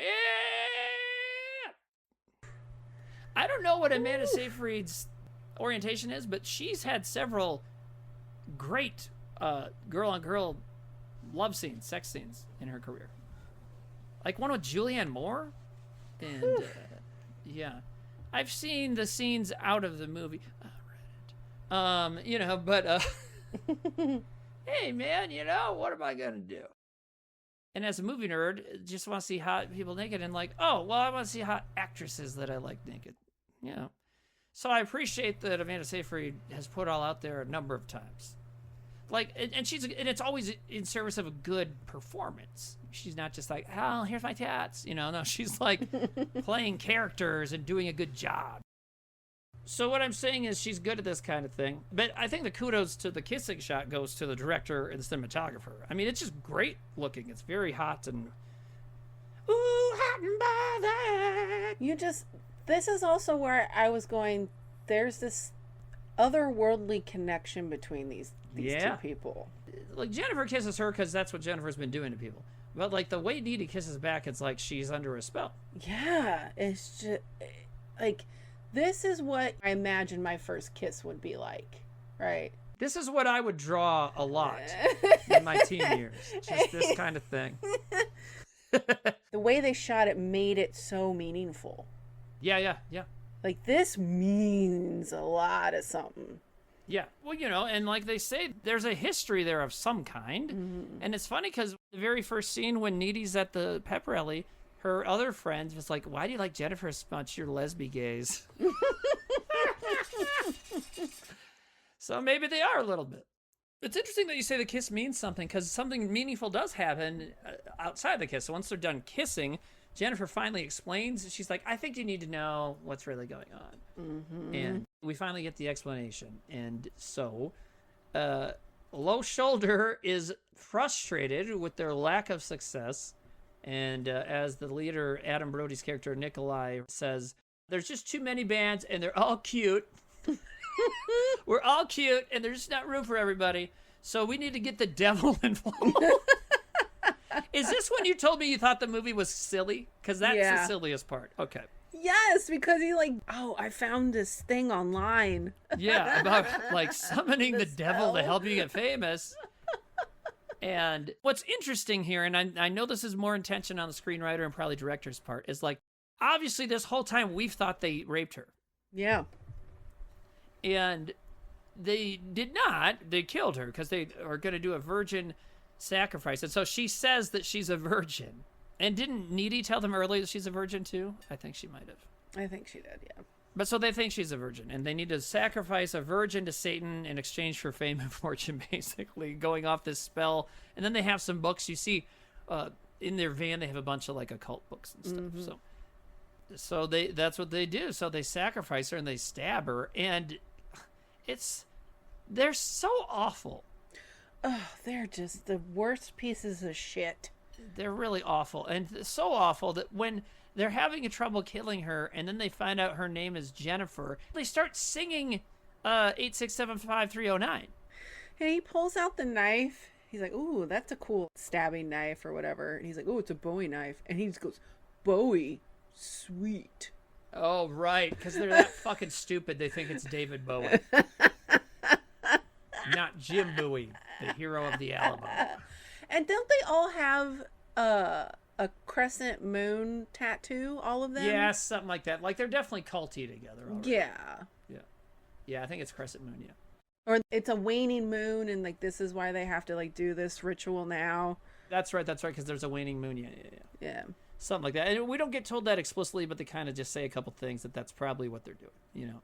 And that's fine. We don't need to be told explicitly like we always say. So, yeah. But yeah, so they have hesitation. One of them really is hesitant, but Nikolai, Adam Brody's character, is like, well, you know, we're never going to be rich, you know. Okay, fine. And so, but he's hesitant to start stabbing her, and then they start singing Jenny, 8675309, and they stab her to the song. And it's so fucked up. And the next time I hear that song, it's going to be weird. I think. Because it's a disturbing scene. You know?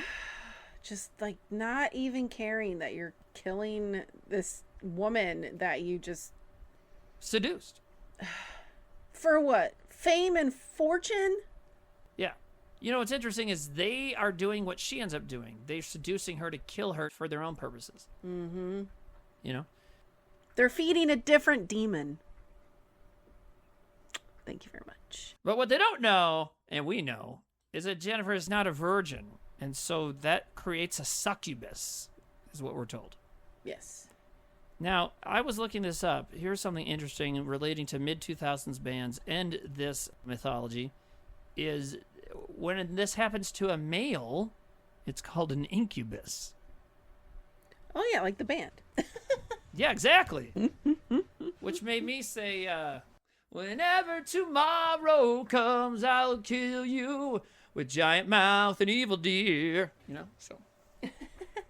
I saw that band in high school with Limp Bizkit during their $3 Bill Y'all tour, their first album. I got to see Limp Bizkit, Incubus, and shit, there was another band, and it was all for $3. Oh, that's awesome. And it was kind of like this similar thing of them going to a bar. Is like we were underage going to a venue that sold alcohol, and we had to get the X's on our hands. Oh, sure. Yep. And God, I didn't even think about this when I was watching this movie, which is crazy. But it was with my friend Elena, who I would go see Rocky Horror Picture Show with. She was infatuated with Brandon, the singer from Incubus. And she made us wait after the show at their tour bus. Oh my God. Very similar. Yeah, to get to talk to him. And God, maybe she was a succubus, because she did this crazy fucking thing where we still had our cups of like ice water and we went outside with him. And we see Brandon and I can't remember the guitar player's name, but we see them. She walks up to Brandon and throws her cup of ice water on him. What? And he goes, "Why the fuck did you just do that?" And I went, "Elena!" So like, I guess I'm like needy in the situation where I'm like, "What are you doing?" And she goes, "I just thought you needed to cool down from the set. You just looked like you were just like really hot and like sweaty." What the hell? I was like, "What the fuck?" And the guitar player came over to me. I was like, "I am so sorry about my friend." And he was just like, "Yeah, what the hell was that?" And I was like, "I really don't know, man. Like, I don't know where that came from." And thankfully, they didn't make us leave or like, do anything. But that's crazy. I know. He still signed my poster and her poster, but then was just like... He still signed her poster? Yeah! Wow. And now I'm remembering like being in the car on the way home, like, what the fuck was that? Like, why did you think that was okay to do? I don't remember her response. Did you think it was like flirting? I guess, but like, you don't know this person. What are you doing? Yeah, dude. And like, they're just some guys. Like, they seem like not crazy dudes. They seem like just a normal bunch of people, So it's like, what? At least it wasn't fucking Fred Durst. He'd probably try and like, who knows what he would try and do. Although he seems to in his later years have become a cool guy. Like back then, I'm like, I used to tell people like, dude, I'm not into dudes, but I would fuck Fred Durst just to get close enough to kill him. That's what I used to tell people. I was in love with Wes Borland. Oh my God. Okay, I get that. And I definitely get you being in love with him. That's definitely a Shandy thing for sure. Yeah. Definitely in your wheelhouse. Right?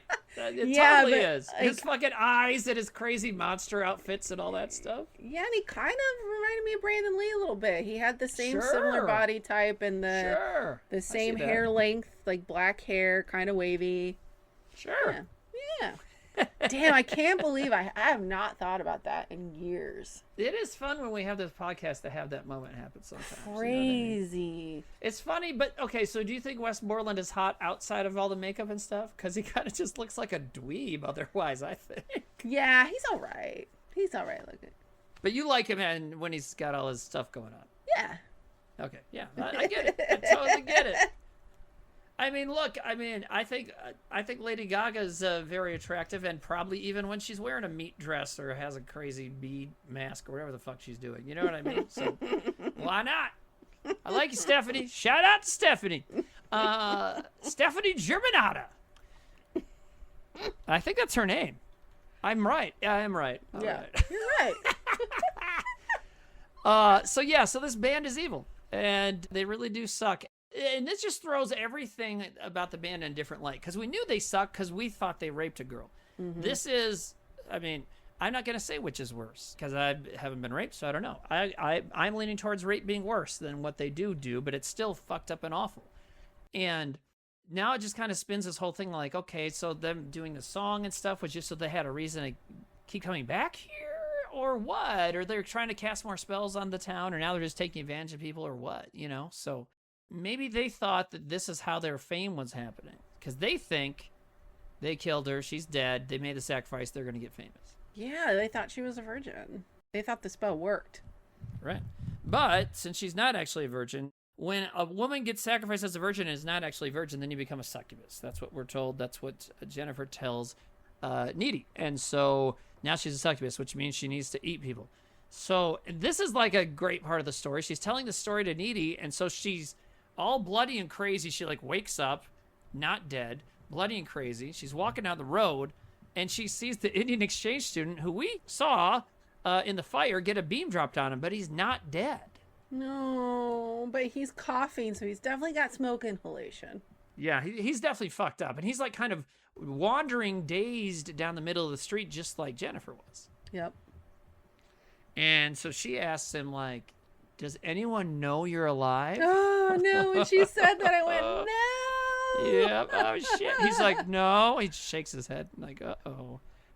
And I don't think she gives him any sexy time. I think he just immediately gets eaten. Oh, poor I don't guy. think he gets to grab boobs or see naked ladies. He just gets killed. You don't get no kissing, no loving and rubbings. Nope. No hot time at all for this guy. He just gets his ass eaten. When she's telling the story, you see her, and when she wakes up and isn't dead, she's not as bloody as she was in Needy's kitchen. So you're like, uh-oh. So, yes, that's why she's bloody. She eats this poor guy. And then, yeah, has that delightful, amazing smile full of blood later on. So, yeah. So now we know what's going on.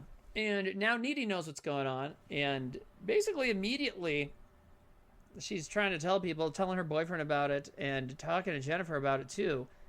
And Jennifer's reaction when they're in school and stuff, when Needy tries to bring this stuff up, is like, oh, you're so upset from everything that's happened, you know. Like, they're basically trying to say she's got PTSD or something and hallucinating. Yeah, she needs to talk to somebody. Yeah, and it's not happening for her. But she goes to the library and reads all these books. And when she tells Chip about this later, she's like, I read the occult section at the library 5 times. And he's like, our library has an occult section? She's like, yeah, it's really small, though. That's a great little joke. So she read it, but it's probably like 6 books that she read over and over. I'm actually surprised they didn't have a scene of her at the library on the computer looking online. Because obviously online is a thing. Sure. The band got the spell online. So this was like the one part of the movie where I went, I wonder why she's not like in the school library on the computer, like looking up articles and stuff. So there's an unrated cut, but it might have that because there's like Maybe. 5 minutes. Maybe. Apparently, the unrated cut people like more, so I would like to watch it. The only reason we didn't watch that is because I didn't know there was one until after I watched it. So then I told Shandy, hey, try and watch the theatrical so that we're watching the same thing. Yeah. But I definitely, I mean, I'll watch this movie again. I really liked it, and I would definitely watch the uncut. So, what I've read is that it kind of puts more of a focus on Needy and Jennifer's relationship. And so I bet those questions that you had that I was kind of thinking maybe were answered about their relationship and has this been building, I think the uncut version probably gets into that a little more. Ooh. You know, maybe there's even some more hot kissing. Ooh. Ooh, kissing. Because there's like a few times where they flash back to them in the sandbox. Yeah, as little kids, yeah. Right? So I'm like, it would have been interesting to see flashbacks of them like in different stages of getting up to them being in high school, you know, like in middle school. Yeah. You know. Although it would be a weird thing to shoot. Yeah. You know, I think it'd be very strange because you're talking about shooting like 2 12-year-old girls kissing. Well, that's going to be a hard thing to pull off. Like them playing boyfriend, girlfriend. Yeah. So you're talking about having 2 10, 12-year-old girls kissing or something and like, well, who's going to shoot that? Who's going to be okay with that? You know what I mean? Like, that's a hard thing to do. So, but I don't know. I don't know how they would accomplish that, but it's interesting. But yeah, so now we kind of know the deal. And so now it hasn't even been clear the whole movie, kind of until now, is Needy the good guy? And we kind of got there because, yeah, of course, Jennifer's killing people, but Jennifer's a victim. We knew that. Yeah. We knew that whatever her horrible monster shit is going on, we knew it's because she was victimized. And we thought at the time she was a rape victim, but that's still correct, you know? So now we know she is the Van Helsing to Jennifer's Dracula. And so she is finding this out. She tries to tell her boyfriend, and Chip is such a good guy. And he's like, it's not that I don't believe you, I just don't believe this. Which is a good way to put it. Yeah. You know? Because he loves this girl and he, you know, cares about her. But it's also like, this is fucking crazy. Also because it's like, it's so crazy. It's like such a crazy thing. Like, yeah.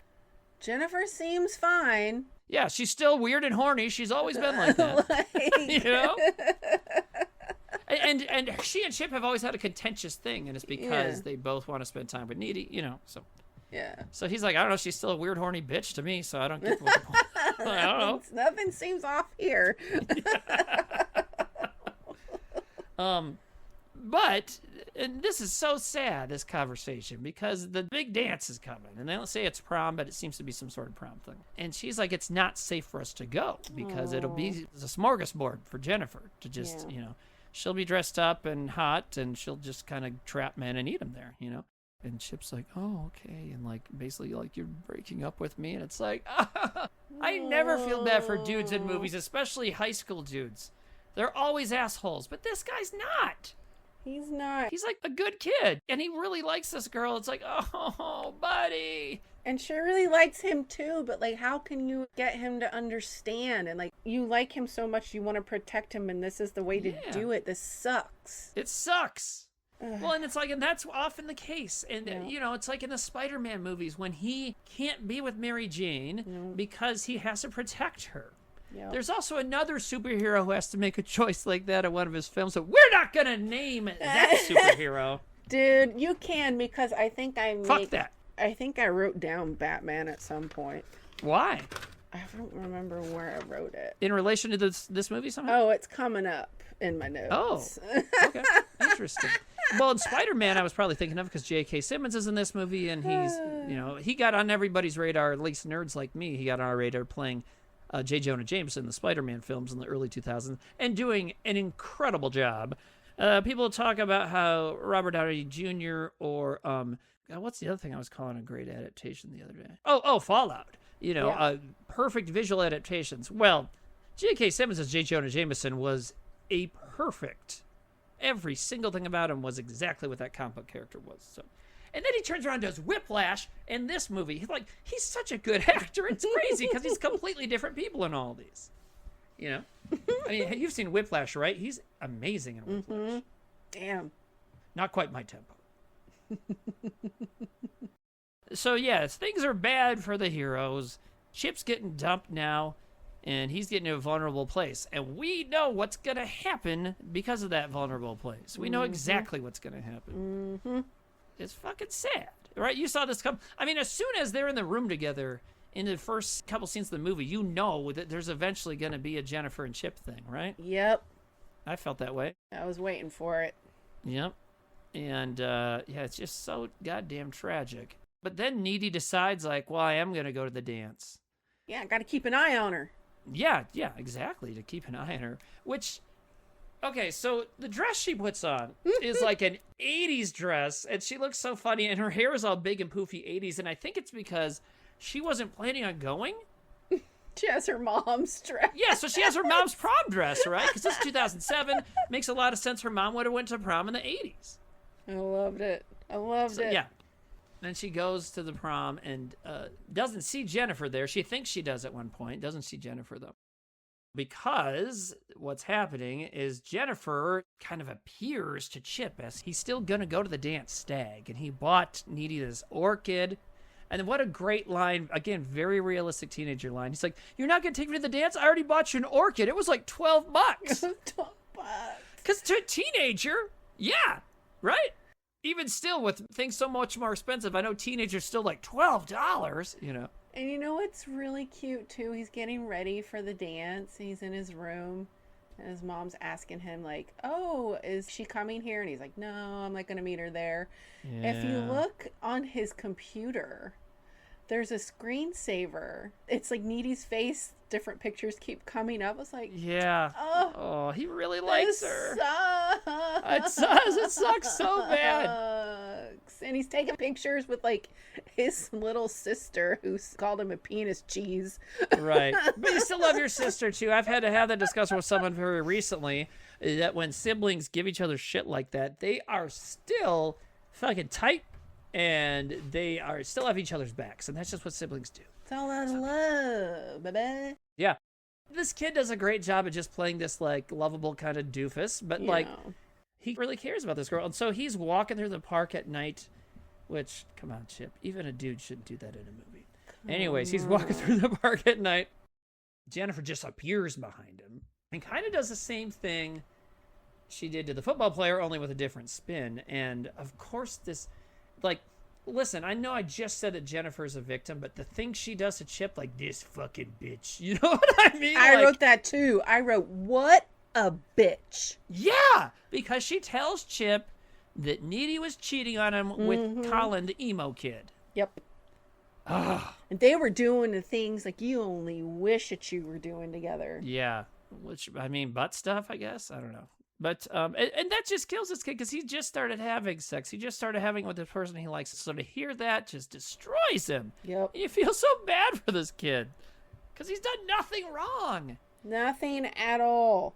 Yeah, and he's been so sweet to this girl, even with the sex thing, which, again, is not portrayed in movies very often at all, that a teenage boy can be nice about sex. So it's just terrible. And so she talks him into, you know, like, and I always wanted you and all this shit. So they start making out, obviously.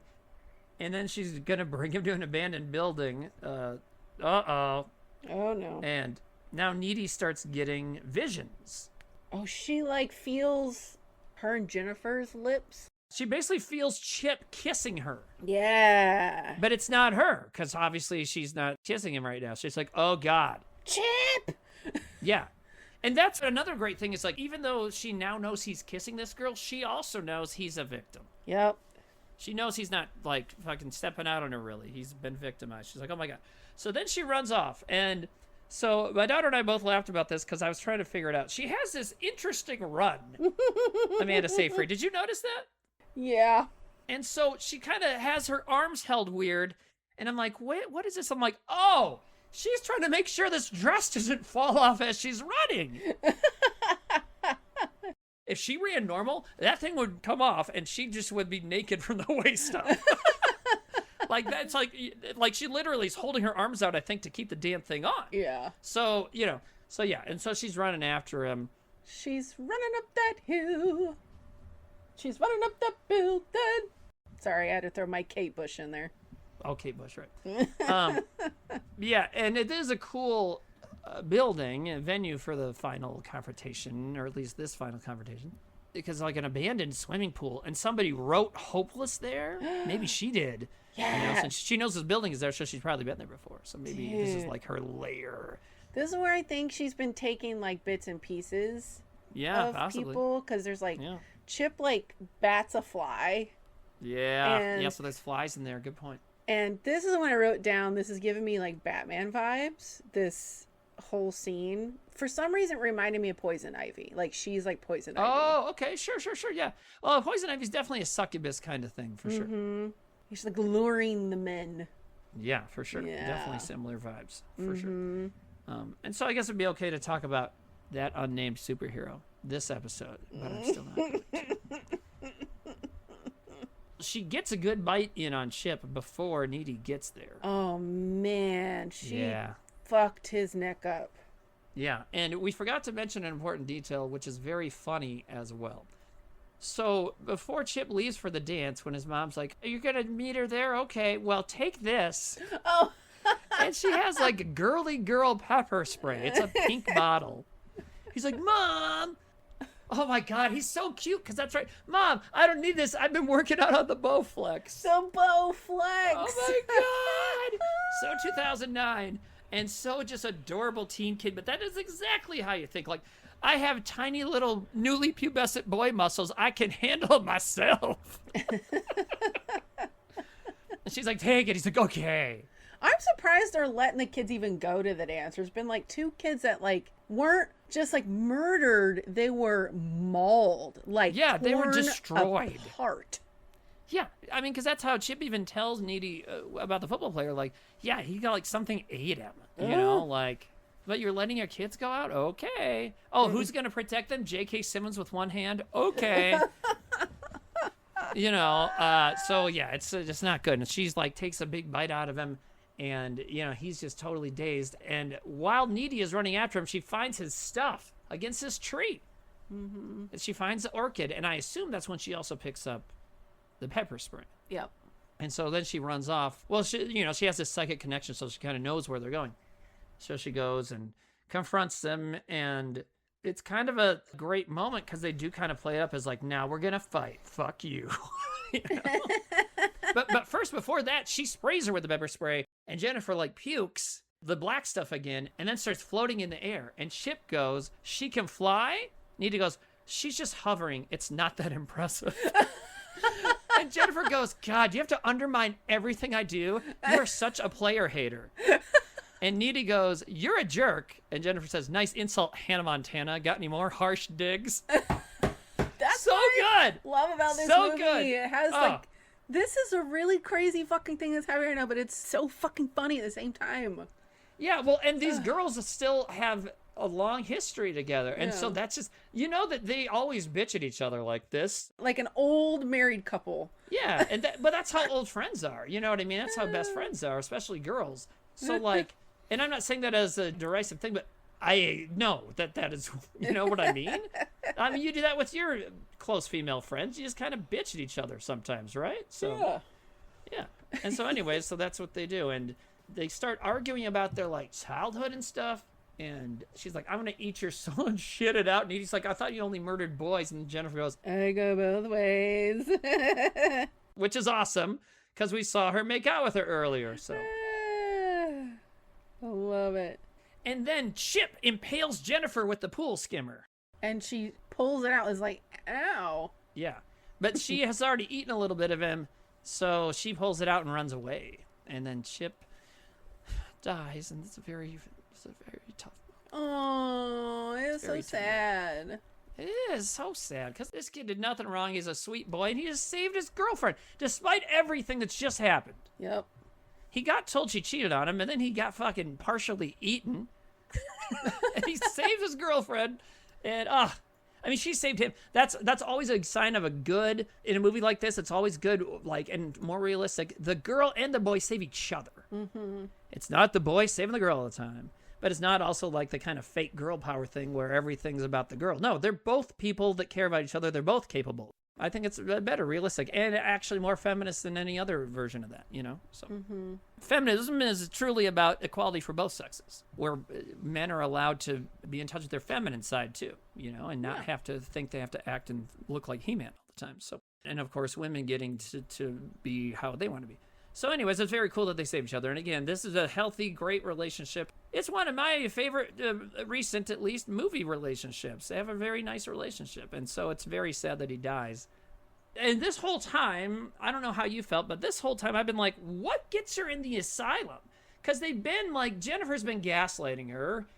Basically like, "You're crazy. I don't know what you're talking about," you know? Yeah, and she talks about the killings. I'm like, okay, she's not the one doing the killing. So, like, why... Is Jennifer gonna frame her? You know, like, how is this gonna happen? Yeah. Well, nothing that complicated. So Jennifer has run off to heal, and now she's in bed, and Needy breaks in a hoodie, and the short story is she kills her. What does she kill her with, Shandy? A box cutter. Yeah. Who else famously used a box cutter? The 9/11 hijackers. Oh my God, that's the thing that you were talking about earlier. Yeah. I don't know what, if anything, is being inferred there, but I can't ignore that. No. I feel like there's got to be some sort of intention there. I don't know. I mean, because out of all the different weapons you could use, like, she could have used a knife. And they've mentioned 9/11. It's been mentioned a few times because it's 2009, and so it's still very recent. And, you know, they mention Operation Enduring Freedom. They mention all this stuff. So I'm like, 9/11's on the brain. Yep. So I can't imagine that was an accident. I don't know. It's interesting. I don't know. There's a really cool shot here, too. Yeah. The slow-mo of hovering, and she's falling back into the bed. Yeah, she starts floating again, and Edie's like on her. And like you mentioned earlier, there must have been some connection with the locket. She sees the locket and seems to have some sort of moment of clarity and pulls the locket off of Jennifer. And that's when Jennifer just kind of falls down to the bed. Yep. And then that's the shot you're talking about. So Needy's like slow-mo coming down her with the knife and kills her. So good. Avenge your boyfriend! Yep. And then Jennifer's mom walks in. Oh, man, that's rough. Did you notice this, too? So she, like, stabbed her, and she goes, "Oh, my tit." Yes. And she went, "No, your heart." Yeah. And when she killed her, just like the warmth and like Yes. humanness came back into her Yep, face. yep, Okay, yep, so totally. you saw that too. I was gonna Yeah, ask yeah, you yeah. that, or if I was just like bugging. Yeah. Okay, No, cool. you're crazy, Shandy. You should go kill someone with a box cutter than go to an insane asylum. No, it's that definitely happened. Because we also learned what she learned from reading in the library was that you have to wait till they're hungry, and that's Yes. when you kill them. In the heart. You have to stab them in the heart. Yeah, and you had to wait a little bit because she had eaten some of her boyfriend. So she had to wait to get in there. And she did it. And unfortunately, Jennifer's mom is there. And so that's... Okay, now we know that. So Heartbreaking. She picks her body up and she's like, oh my God, my kid's best friend. I just stabbed her. And so that's explains why she's arrested and incarcerated, but also incarcerated in an insane asylum, because I'm sure throughout the trial she was like, she was a monster. She's a succubus. And they're like, she killed my boyfriend. She ate part of his neck. They're like, you fucking suck. So then that catches us up with what the beginning of the movie was, her narrating from the insane asylum. So now she's there. And that's when we get a little extra twist. Is she's like, I also read that if you get bitten by a demon and live, you get some of their powers. And you know, when she was fighting with Jennifer, she gets scratched. You're seeing Needy's face as she's finishing the story, and it pulls back. She's floating in her cell. Yeah, that was cool. And then she just fucking like walks through the wall, walks through the fence, and leaves. And we know where she's going, but then the movie ends because she goes out to the highway and hitchhikes, and Lance Henriksen picks her up for some reason. Okay, yeah, I went, oh my God. Yeah. What a weird cameo. But so she's walking down the highway and she hitchhikes and gets picked up by Lance Henriksen. And she's like, I'm going towards Madison. I imagine she means Madison, Wisconsin, which is a bigger city where an emo band would definitely be playing. She's like, I'm going to go see my favorite band, Low Shoulder. It's going to be their last show. Yeah, she's like, it's their last show. I was like, yeah. Then the car drives off and the movie ends. And I'm like, wait, what? But then they have some kind of during the credits stuff. They show basically found footage horror movie of the band partying in their hotel room. And then somebody comes in and kills them all. So you had texted me, watch the credits. Yeah, I texted you, watch the credits, because sometimes you don't. I know. And thank you for the reminder and for like being like, hello, Shandy, watch it. Yeah. Because if you wouldn't have, this is what would have happened. The movie would have ended there and I would have went, we're not even going to see like the band get killed. And I would have turned off the thing and you would have been like, why do you fucking keep watching it, you dummy? Yeah. Well, I know that there's people who did that because this is 2009. So Iron Man 1 had come out, meaning we had gotten that after credits scene. So the post-credit scene was starting to become a thing again. But still, lots of people just walk out at the credits. I've, for a long time now, even before that, liked to sit through the credits because I went to film school and I know how many fucking people are involved. And I want, I just feel like it's honorable, but whatever. I get why people will leave too. However, I had to make sure that you see this so that this whole episode wasn't you be like, oh my God. I'm like, no. See, Timmy's a good friend. He knows. Yeah, that's right. He knows me well. And I'd never eat your boyfriend. Maybe. Depends. Depends on who the boyfriend is. Well, I mean, there's certain situations, I suppose. In scenes during the credits, the band gets murdered, and we know why. We don't see why right away. But they cut to a security camera shot of all these girls running towards their hotel room and her walking away. And then you hear the girls go into the room and scream. And by the way, the knife she has is the Bowie knife they used to kill Jennifer because she knows where that devil's kettle thing drains out. Oh, yeah, because he threw the knife in the whirlpool. Yeah, so she picks it up. Early in the movie, you see scientists throwing stuff in there, so she sees those little probe things, too. So you know what it is, and she finds the knife. So she stabbed them with that knife and left it in Nikolai's body. Hell yeah. And so, yeah, it really plays you like, are we not going to see this? Because, yes, the whole conflict with Jennifer gets resolved, but everyone watching wants to see this band get fucking murdered because they're terrible. Mm-hmm. Adam Brody does such a good job at being a piece of shit, Mm-hmm. He's horrible in this movie. And they're continuing to be pieces of shit. Like, their living off the fame of this fucking song, of this tragedy this tiny little town is experiencing. They're doing cocaine. And presumably banging young women still. Yeah, and just being fucking awful. I'm like, we didn't necessarily need to see it, but I'm glad they did it, and I'm glad we saw it. I think we did need it, because I think it would be very strange. Because you set them up as this bad threat, and they're kind of the reason the whole movie happens. And they never get their comeuppance. It would have felt like a thread hanging. You could have set up a sequel, but it didn't do that either. And it didn't show what they were doing. So it's like, well, there's got to be something. You know what I mean? Plus, knowing it was written and directed by 2 women. They're going to get theirs. The global sisterhood of women would probably be mad at them for letting these guys get away. Because here's the thing. They take Jennifer and kill her, right? We, at first, were led to believe it's rape. You know, that they've committed other acts of statutory rape, 100% for sure. Right, throughout their band career. Also, this movie, I feel like, on some levels, is a metaphor for, like, rape victims. And because Jennifer's, like, dehumanized from this, and she's in a daze and stuff like that, you know? And, I mean, people who go through stuff like that, it can destroy you inside. And she says to the emo kid, "I'm empty." Oh, yeah. Wait, what did she say again? She says, "I'm empty inside." He's like, "Yeah, me too." But he's saying me too because he knows it's cool for goth kids to say shit like that. Oh, she's saying, right. "I'm empty inside" because she is. And she was on empty, meaning she needed to fill up with goth kid. Because when traumatic stuff like that does happen to you, sometimes you don't feel in control of your body anymore. Sure. Which is what happens here too. Yeah, good point. Yeah. This is a movie I want to watch again, like, soon. I liked it a lot. Yeah, I'm definitely going to watch the unrated in, like, a couple days, for sure. Yeah, I think so too. Yeah. So that's Jennifer's Body, and it was good. Was this what you were kind of expecting it to be? Because for me, not at all. I knew it'd have funny, sassy dialogue because of Diablo Cody.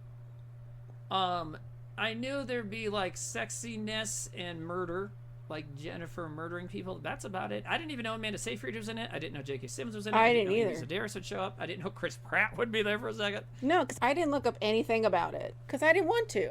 In my head, I thought she was going to be, like, this head cheerleader who's going to be, like, some crazy bitch.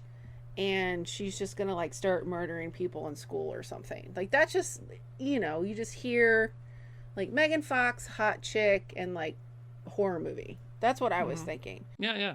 And my daughter was like, "All I know is some lesbian stuff happens." I'm like, yeah, so that's all we got. That's all we got on our end for information on Team Williams. So Yeah, it was so much more than that. Yeah, it was it's good. so great. It's a cool movie. Yeah. Wow. I read that, who was it? Roger Ebert said this was Twilight for boys. Really? Yeah. It's saying, like, Megan Fox instead of Robert Pattinson kind Yeah. of thing. Like, be horny for her instead of Robert Pattinson. That's funny. Guess. Thank you, Timmy Williams, for being here. Don't take my thank yous. Oh. I do the thank you to Jordan. Is that what did you almost steal my thank you? No. I was just saying thank you to you. Okay. I didn't know where you were going with this. I didn't know where you were going with that. Oh, do you want to do thank yous and then I'll do socials? Yeah, but you did finish whatever you were saying. I was just saying thank you, Timmy Williams, for being here. Oh, well, thank you for being here. Shandy Sullivan. And by the way, even though this took us a while to get another episode out, this was supposed to be part of a duology of high school movies like we did last May. So we will be doing The Faculty sometime soon. I am so fucking stoked for you to see this movie. Me too, because I've never seen it and I've always wanted to. Oh, and it's been a long time since I've seen it. I just always remember loving this movie. That'll be fun. So we'll do that sometime soon, and The Invisible Man sometime too. Yeah. The original one, right? We're going to watch the 30s one. Yes. That's what we're talking about. Okay, cool. Yeah, all right. So thank you to Jordan Cooper for writing the themes. Jesus Christ. Thank you to Jordan Cooper for writing the theme song. Thank you to Trevor LeGarrette for making the awesome stop-motion video intro to this that you see when you watch it on YouTube. And thank you to Shandy. Thank you to Megan Fox. And thank you to Amanda Seyfried. Thank you to Diablo Cody. Thank you to... That's it. All right. I'm good. All right. So if you want to keep following us on social media or our website or whatever, you need to you want to listen to older episodes, you know, find all that stuff out. Go to our website, earnfulofpopcorn.com. We also, our Instagram at earnfulofpopcorn. You can listen to episodes on our website, on on Apple Podcasts. YouTube page, we have one of those. Please subscribe. And yeah. Oh yeah, and there's a Patreon if you want to join it. It's $2.99 a month. It's fun. There's a new Fistful of Popcorn being worked on right now that will go up to the Patreon and first. it's a good one. And especially if you think good and long are the same thing. Oh yeah. Are you thinking about doing this as a two-parter? Or what? I don't know. I've about an hour 40 minutes into the edit, and there's about that much left. Damn. Yeah, it's a long ass episode, but there's a lot of horse shit, and I don't mean that as like No, bad, but love... like, you know, there's like a half hour just us BSing at the end like normal. So. Of course, you know. Yeah. So, that's just how we roll. But I mean, our BS is good, but like the stuff we say at the end is often like, you don't put that in the episode. No. You know what I mean? Yeah. It is normally just us like talking about like, I gotta go, or I'm tired, I'm hungry. What should we do for the next one? You know, that kind of stuff that people don't need to listen to. You know, so. This